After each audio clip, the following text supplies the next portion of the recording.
वाहिगुरु जी का खालसा वाहिगुरु जी की फतेह।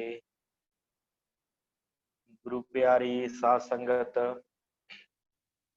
बड़े वड्डे भागां वाले हो आप जी जो इस विशेष गुरमत क्लास दे विच जुड़ चुके हो। साध संगत का बहुत बहुत धन्नवाद जो आप जी इस अपने रुझेवियां दे विचों कुछ समा गुरु वास्ते कढ़दे हो, कुछ समा गुरमत विचार वास्ते आप जी अपना समा कढ़दे हो। बहुत बहुत आप जी का सब संगत का धन्नवाद। सतगुरां ने बड़ी अपार किरपा की है जो सानू ये डिजिटल तरीके दे नाल गुरमत की जानकारी लैण का जिहड़ा है समा प्राप्त होया है। सो आपां सोदार रहरा साहिब जी की बाणी की अज संपूर्णता कर देनी है। अज आपां जो मुंदावनी महला पंजवा ते सलोक महला पंजवा इन्हां दी आपां संथ्या ते विचार करके ते फिर आपां अज इस दी समाप्ति कर देनी है। कल नूं आपां सोहिला साहिब की बाणी की आरंभता करांगे। अज आपां पहलों इस बाणी की विचार आप जी ने सरवण करनी, पहलों इसकी संथ्या सरवण करनी, फिर उस तो बाद ज्ञानी शिवतार सिंह जी आप जी नाल एक इसे नाल रिलेटेड एक साखी जो है वो आप जी नाल सांझी करनगे ते फिर आपां समाप्ति करांगे। सो संगत जुड़ चुकी है, आपां आरंभता करते हैं। साध संगत सब तो पहला शब्द वाहिगुरु बेनती है कि स्क्रीन उत्ते जो आप जी लिखा है वो ना मारो, बेनती कृपा करके प्रवान करो कि क्योंकि फिर जो शब्द पढ़ने दे विच बड़ी दिक्कत आती है। इस करके आप जी वो तो पढ़ना करो ना कि उत्ते कुछ लिखो। मुंदावनी शब्द है, इसकी थोड़ी जी विचार आपां करके मुंदावनी ते रुक के ते इहदी विचार करके फिर आपां अगे चलते हैं। आखिर ये मुंदावनी हुंदी की है, मुंदावनी दे की अर्थ हैं। साध संगत ये जिहड़ा है ना मुंदावनी शब्द इहदे दो तरह के अर्थ जिहड़े आ वो बनदे आ। मुंदावनी का एक अर्थ बनता है मुंदना, इकट्ठा करना, जिवें बंद करना, जिवें आपां कहने ने अपने नैन मुंद ला, नैन भाव अखां मुंद लैणियां, बंद कर लैणियां। ਉਹਨੂੰ ਵੀ ਉਹਦਾ ਮੂਲ ਧਾਤੂ ਜਿਹੜਾ ਹੈ ਮੁੰਦਣ ਤੋਂ ਹੈ, ਮੁੰਦਾਵਣੀ ਭਾਵ ਮੁੰਦ ਲੈਣਾ, ਬੰਦ ਕਰ ਦੇਣਾ। ਤੇ ਇਹਦੇ ਅਰਥ ਇਹ ਵੀ ਬਣਦੇ ਆ ਕਿਉਂਕਿ ਇਹ ਸਤਿਗੁਰੂ ਗੁਰੂ ਗ੍ਰੰਥ ਸਾਹਿਬ ਜੀ ਦੇ ਸਭ ਤੋਂ ਅਖੀਰ ਦੇ ਉੱਤੇ ਆ ਮੁੰਦਾਵਣੀ ਤੇ ਸ਼ਲੋਕ ਮਹਲਾ ਪੰਜਵਾਂ। ਇਸ ਤੋਂ ਬਾਅਦ ਫਿਰ ਰਾਗਮਾਲਾ ਦੀ ਜਿਹੜੀ ਹੈ ਉਹ ਆਰੰਭਤਾ ਹੁੰਦੀ ਹੈ। ਤੇ ਕੁਝ ਵਿਦਵਾਨਾਂ ਨੇ ਇਹਦੇ ਅਰਥ ਇਹ ਕੀਤੇ ਆ ਮੁੰਦਾਵਣੀ ਸ਼ਬਦ ਦੇ कि ये जिहड़ी मुंदावनी है इहदा अर्थ सतगुरां ने समुच्चा गुरु ग्रंथ साहिब लिख के ते उहनूं मुंद दिता, भाव अखीर दे उत्ते बंद कर दिता इन्हां शब्दां दे नाल कि इत्थे मैं हुण समाप्ति कर लगा, भाव बंद कर दिता। मुंदावनी दा एक अर्थ इह बनाया जांदा है। दूसरा मुंदावनी दा अर्थ जिहड़ा है वो बुझारत भी कीता जांदा है क्योंकि सतगुरु गुरु रामदास जी दा जिहड़ा राग सोठ दे विच वार है ना ਉਹਦੇ ਵਿੱਚ ਸਤਿਗੁਰਾਂ ਦਾ ਗੁਰੂ ਰਾਮਦਾਸ ਜੀ ਦਾ ਇੱਕ ਸ਼ਲੋਕ ਹੈ ਜਿਹਦੇ ਵਿੱਚ ਸ਼ਬਦ ਮੁੰਦਾਵਣੀ ਵਰਤਿਆ ਗਿਆ, ਪਰ ਉੱਥੇ ਟਿੱਪੀ ਤੋਂ ਬਿਨਾਂ ਹੈ। ਇੱਥੇ ਮੁੰਦਾਵਣੀ ਦੇ ਉੱਤੇ ਟਿੱਪੀ ਲੱਗੀ ਹੈ ਨਾ ਮੇ ਦੇ ਉੱਤੇ ਸ਼ਬਦ ਦੇ, ਉਸ ਜਗ੍ਹਾ ਦੇ ਉੱਤੇ ਟਿੱਪੀ ਨਹੀਂ ਲੱਗੀ ਤੇ ਉਹਦਾ ਜਿਹੜਾ ਅਰਥ ਹੈ ਉਹ ਜਿਹੜੇ ਵਿਦਵਾਨ ਉਹ ਬੁਝਾਰਤ ਕਰਦੇ ਆ। ਕਹਿੰਦੇ ਕਿ ਜਿਹੜੀ ਪੋਠੋਹਾਰੀ ਬੋਲੀ ਹੈ ਨਾ, ਪੋਠੋਹਾਰੀ ਪੰਜਾਬੀ ਪੋਠੋਹਾਰੀ ਬੋਲੀ, ਪੋਠੋਹਾਰੀ ਬੋਲੀ ਦੇ ਵਿੱਚ ਮੁਦਾਵਣੀ ਦਾ ਅਰਥ ਬੁਝਾਰਤ ਹੁੰਦਾ ਹੈ। ਇਸ ਕਰਕੇ ਕਹਿੰਦੇ ਵੀ ਉਹ ਸਤਿਗੁਰਾਂ ਨੇ ਗੁਰੂ ਅਮਰਦਾਸ ਜੀ ਨੇ ਉੱਥੇ ਜਿਹੜਾ ਸ਼ਬਦ ਵਰਤਿਆ ਨਾ ਮੁਦਾਵਣੀ, ਉਹ ਜਿਹੜਾ ਸ਼ਬਦ ਦਾ ਅਰਥ ਜਿਹੜਾ ਹੈ ਉਹ ਬੁਝਾਰਤ ਬਣਦਾ ਹੈ। ਤੇ ਦੋ ਤਰ੍ਹਾਂ ਦੇ ਅਰਥ ਆ, ਇਹ ਵੀ ਇੱਕ ਬੁਝਾਰਤ ਵਾਂਗ ਹੀ ਆਪ ਜੀ ਦੇਖ ਸਕਦੇ ਹੋ। ਸਤਿਗੁਰਾਂ ਨੇ ਜਿਵੇਂ ਬੁਝਾਰਤ ਪਾਈ ਹੋਵੇ ਕਿ ਥਾਲ ਵਿੱਚ ਤਿੰਨ ਵਸਤੂ ਪਈ, ਉਹ ਸਾਧ ਸੰਤੋਖ ਵਿਚਾਰੋ ਕਿਹੜਾ ਥਾਲ ਹੈ ਜਿਹਦੇ ਵਿੱਚ ਤਿੰਨ ਵਸਤੂਆਂ ਪਈਆਂ। ਹਨਾ, ਇਹ ਬੁਝਾਰਤ ਵਾਂਗ ਹੈ। ਸੋ ਇਸ ਕਰਕੇ ਇਹਦੇ ਦੋ ਅਰਥ ਮਿਲਦੇ ਆ ਕਿ ਸਤਿਗੁਰਾਂ ਨੇ ਅਖੀਰ ਦੇ ਉੱਤੇ ਪਹਿਲਾਂ ਗੁਰੂ ਗ੍ਰੰਥ ਸਾਹਿਬ ਜੀ ਦੀ ਸਾਰੀ ਸੰਪੂਰਨਤਾ ਕਰਕੇ ਫਿਰ ਉਸ ਤੋਂ ਬਾਅਦ ਜਿਹੜਾ ਹੈ ਇਹਨੂੰ ਬੰਦ ਕਰ ਦਿੱਤਾ, ਭਾਵ ਮੁੰਦਾਵਣੀ ਭਾਵ ਬੰਦ ਕਰਨਾ। ਗੁਰੂ ਗ੍ਰੰਥ ਸਾਹਿਬ ਨੂੰ ਜਿਵੇਂ ਆਪਾਂ ਕਹਿੰਦੇ ਆ ਨਾ, ਲੋਕ ਲਾ ਦਿੱਤਾ ਕਿ ਹੋਰ ਕੋਈ ਇਹਦੇ ਵਿੱਚ ਵਾਧ ਘਾਟ ਨਹੀਂ ਕੋਈ ਕਰ ਸਕਦਾ। ਉਹ ਸਤਿਗੁਰਾਂ ਨੇ ਇੱਕ ਇੱਥੇ ਬੰਦ ਕਰ ਦਿੱਤਾ ਕਿ ਹੁਣ ਇਹਦੇ ਵਿੱਚ ਕੋਈ ਵਾਧ ਘਾਟ ਜਿਹੜੀ ਹੈ ਉਹ ਨਹੀਂ ਕਰ ਸਕਦਾ। ਤਾਂ ਕਰਕੇ ਇਹ ਜਿਹੜਾ ਨਾ ਮੁੰਦਾਵਣੀ ਸ਼ਬਦ ਵਰਤਿਆ। ਤੇ ਦੂਸਰਾ ਅਰਥ ਜਿਹੜਾ ਇਹਦਾ ਬੁਝਾਰਤ ਵਿਦਵਾਨ ਕਰਦੇ ਆ, ਉਹ ਵੀ ਇੱਕ ਇਹ ਬੁਝਾਰਤ ਵਾਂਗ ਹੀ ਆ। ਜਿਵੇਂ ਸਤਿਗੁਰਾਂ ਨੇ ਨਾਮ ਨਹੀਂ ਦੱਸਿਆ ਪਰ ਕਹਿ ਦਿੱਤਾ ਕਿ ਥਾਲ ਕਿਹੜਾ ਥਾਲ ਹੈ, ਥਾਲ ਵਿੱਚ ਤਿੰਨ ਵਸਤੂ ਪਈ ਹੈ, ਸਤ ਸੰਤੋਖ ਵਿਚਾਰੋ। ਉਹ ਕਿਹੜਾ ਥਾਲ ਹੈ ਜਿਹਦੇ ਵਿੱਚ ਤਿੰਨ ਵਸਤੂ ਪਈਆਂ ਹਨ? ਸਤ ਸੰਤੋਖ ਵਿਚਾਰੋ। ਕੁਝ ਵਿਚਾਰੋ ਨੂੰ ਵੀ ਵਸਤੂ ਮੰਨਦੇ ਆ ਤੇ ਕੁਝ ਅੰਮ੍ਰਿਤ ਨਾਮ ਨੂੰ ਜਿਹੜਾ ਹੈ ਉਹ ਵਸਤੂ ਮੰਨਦੇ ਆ। ਸੋ ਇਹ ਵੀ ਇੱਕ ਬੁਝਾਰਤ ਵਾਂਗ ਵੀ ਆਪਾਂ ਇਹਦੇ ਅਰਥ ਲੈ ਸਕਦੇ ਹਾਂ। ਸੋ ਦੋ ਤਰ੍ਹਾਂ ਦੇ ਜਿਹੜੇ ਅਰਥ ਆ ਉਹ ਬਣਦੇ ਆ। ਇਹ ਜਿਹੜਾ ਜਦੋਂ ਆਪਾਂ ਜ਼ਿਆਦਾਤਰ ਇਹ ਜਿਹੜੇ ਆ ਨਾ ਅਰਥ ਇਹ ਬੁਝਾਰਤ ਦੇ ਨਾਲ ਜ਼ਿਆਦਾ ਮੇਲੇ ਖਾਂਦੇ ਆ, ਕਿਉਂਕਿ ਜੋ ਸਤਿਗੁਰਾਂ ਨੇ ਇੱਥੇ ਸ਼ਬਦ ਵਰਤੇ ਆ ਨਾ, ਥਾਲ ਵਿੱਚ ਤਿੰਨ ਵਸਤੂ ਪਈ, ਇਹ ਸੇਮ ਹੀ ਸ਼ਬਦ ਜਿਹੜੇ ਗੁਰੂ ਅਮਰਦਾਸ ਜੀ ਨੇ ਆਪਣੇ ਸ਼ਲੋਕ ਦੇ ਵਿੱਚ ਵਰਤੇ ਆ। ਸੋਰਠ ਰਾਗ ਦੇ ਵਿੱਚ ਮਹੱਲਾ ਤੀਜਾ ਸ਼ਲੋਕ ਹੈ, ਉਹ ਤੇ ਸਤਿਗੁਰਾਂ ਨੇ ਕਿਹਾ ਥਾਲੇ ਵਿੱਚ ਤੈ ਵਸਤੂ ਪਈ ਹੋ। ਤੈ ਦਾ ਅਰਥ ਤਿੰਨ, ਥਾਲੇ ਵਿੱਚ ਤੈ ਵਸਤੂ ਪਈ ਹੋ। ਹਰ ਭੋਜਨ ਅੰਮ੍ਰਿਤ ਸਾਰ, ਜਿਤ ਖਾਦੇ ਮਨ ਤ੍ਰਿਪਤੀਐ ਪਾਈਐ ਮੋਖ ਦੁਆਰ। ਇਹੋ ਭੋਜਨ ਅਲੱਭ ਹੈ ਸੰਤੋ, ਲੱਭੈ ਗੁਰ ਵਿਚਾਰ।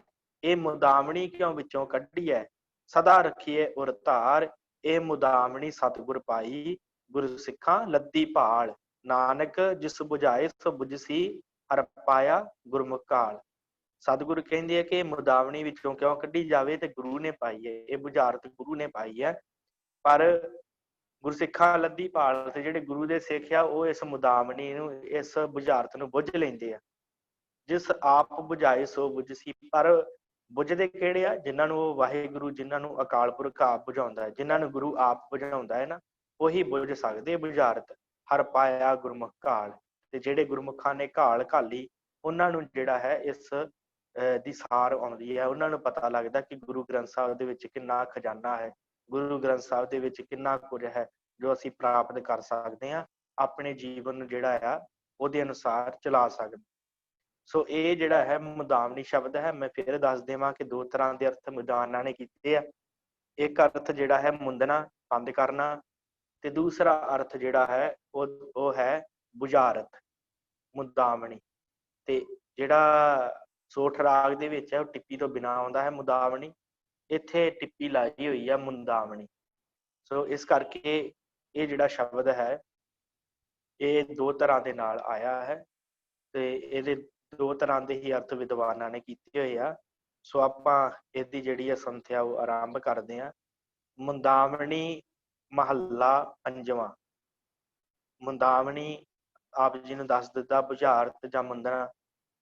ਮਹੱਲਾ ਪੰਜਵਾਂ, ਪੰਜਵੇਂ ਪਾਤਸ਼ਾਹ ਜੀ ਦੀ ਇਹ ਮੁੰਦਾਵਣੀ ਹੈ। ਥਾਲ ਵਿੱਚ ਤਿੰਨ ਵਸਤੂ ਪਈਓ, ਸਤ ਸੰਤੋਖ ਵਿਚਾਰੋ। ਸਤਿਗੁਰ ਕਹਿੰਦੇ ਆ ਥਾਲ ਹੈ, ਕਿਹੜਾ ਥਾਲ? ਧੰਨ ਸ਼੍ਰੀ ਗੁਰੂ ਗ੍ਰੰਥ ਸਾਹਿਬ ਸੱਚੇ ਪਾਤਸ਼ਾਹ। ਥਾਲ ਵਿੱਚ ਤਿੰਨ ਵਸਤੂ ਪਈਓ। ਇੱਥੇ ਮੈਂ ਇੱਕ ਹੋਰ ਦੱਸ ਜਾਵਾਂ ਥਾਲ ਸ਼ਬਦ ਕਿਉਂ ਵਰਤਿਆ, ਕਿ ਭਾਈ ਕਾਹਨ ਸਿੰਘ ਨਾਭਾ ਨੇ ਜੋ ਮੁੰਦਾਵਣੀ ਦੇ ਅਰਥ ਕੀਤੇ ਆ ਨਾ, ਉਹਨਾਂ ਨੇ ਮੁੰਦਣਾ ਕੀਤੇ ਆ।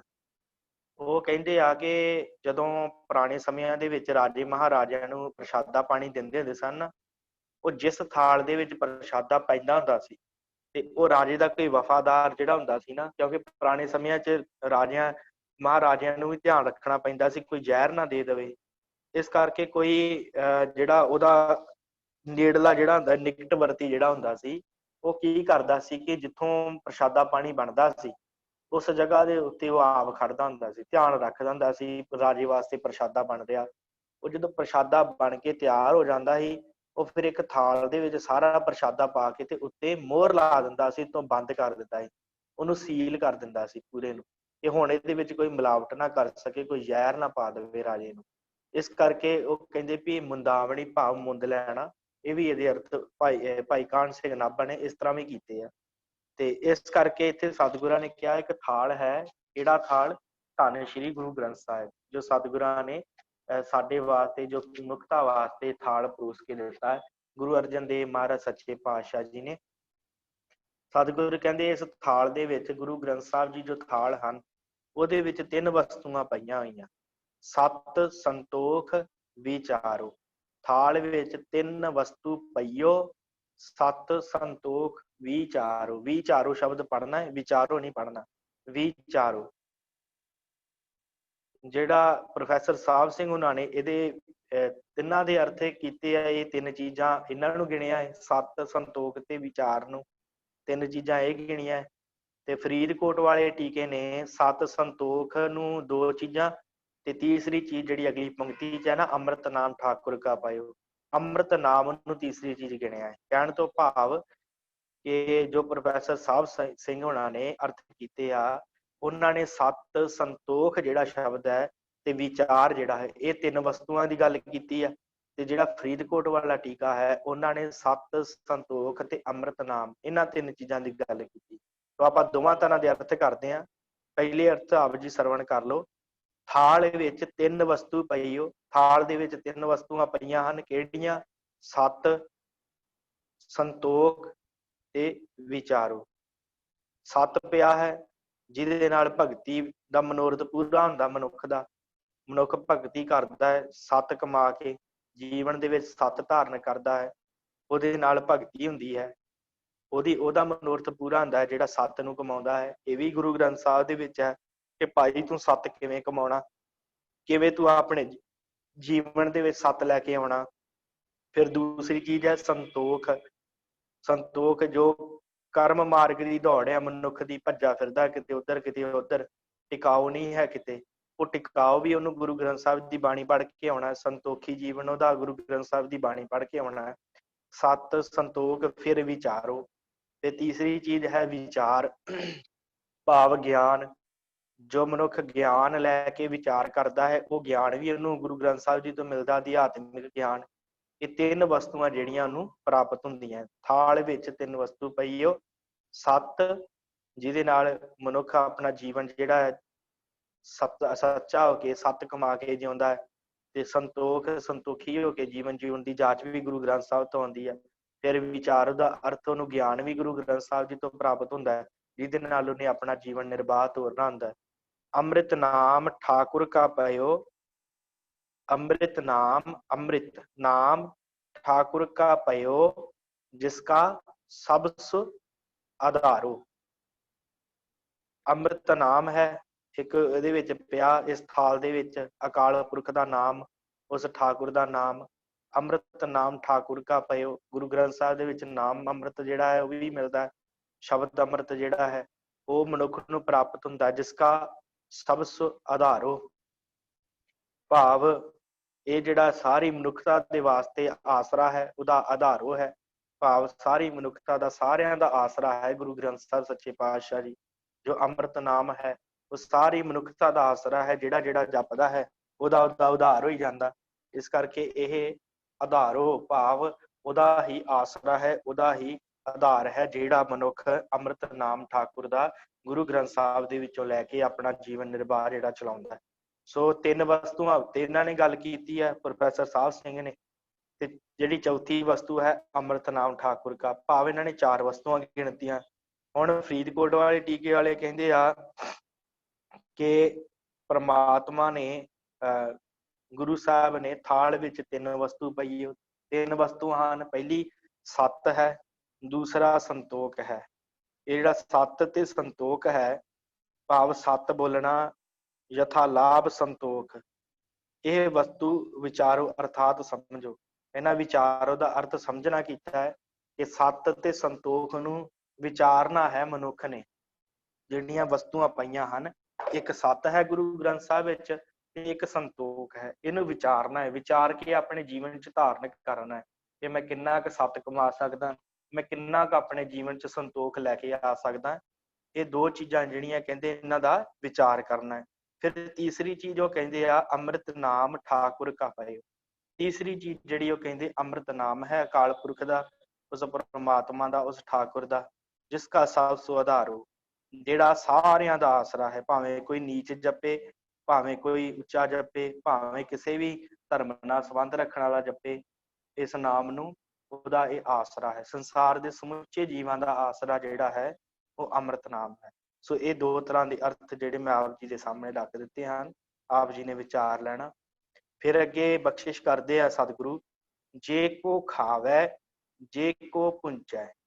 ਹੁਣ ਜੇ ਕੋਈ ਗੁਰਬਾਣੀ ਨੂੰ ਖਾਵੇ ਭਾਵ ਪੜ੍ਹੇ, ਜੇ ਕੋ ਖਾਵੇ ਜੇ ਕੋ ਪੁੰਚੈ, ਤੇ ਜੇਕਰ ਉਹਨੂੰ ਖਾ ਕੇ ਪੁੰਚਣਾ ਦਾ ਅਰਥ ਹੁੰਦਾ ਪਚਾਉਣਾ।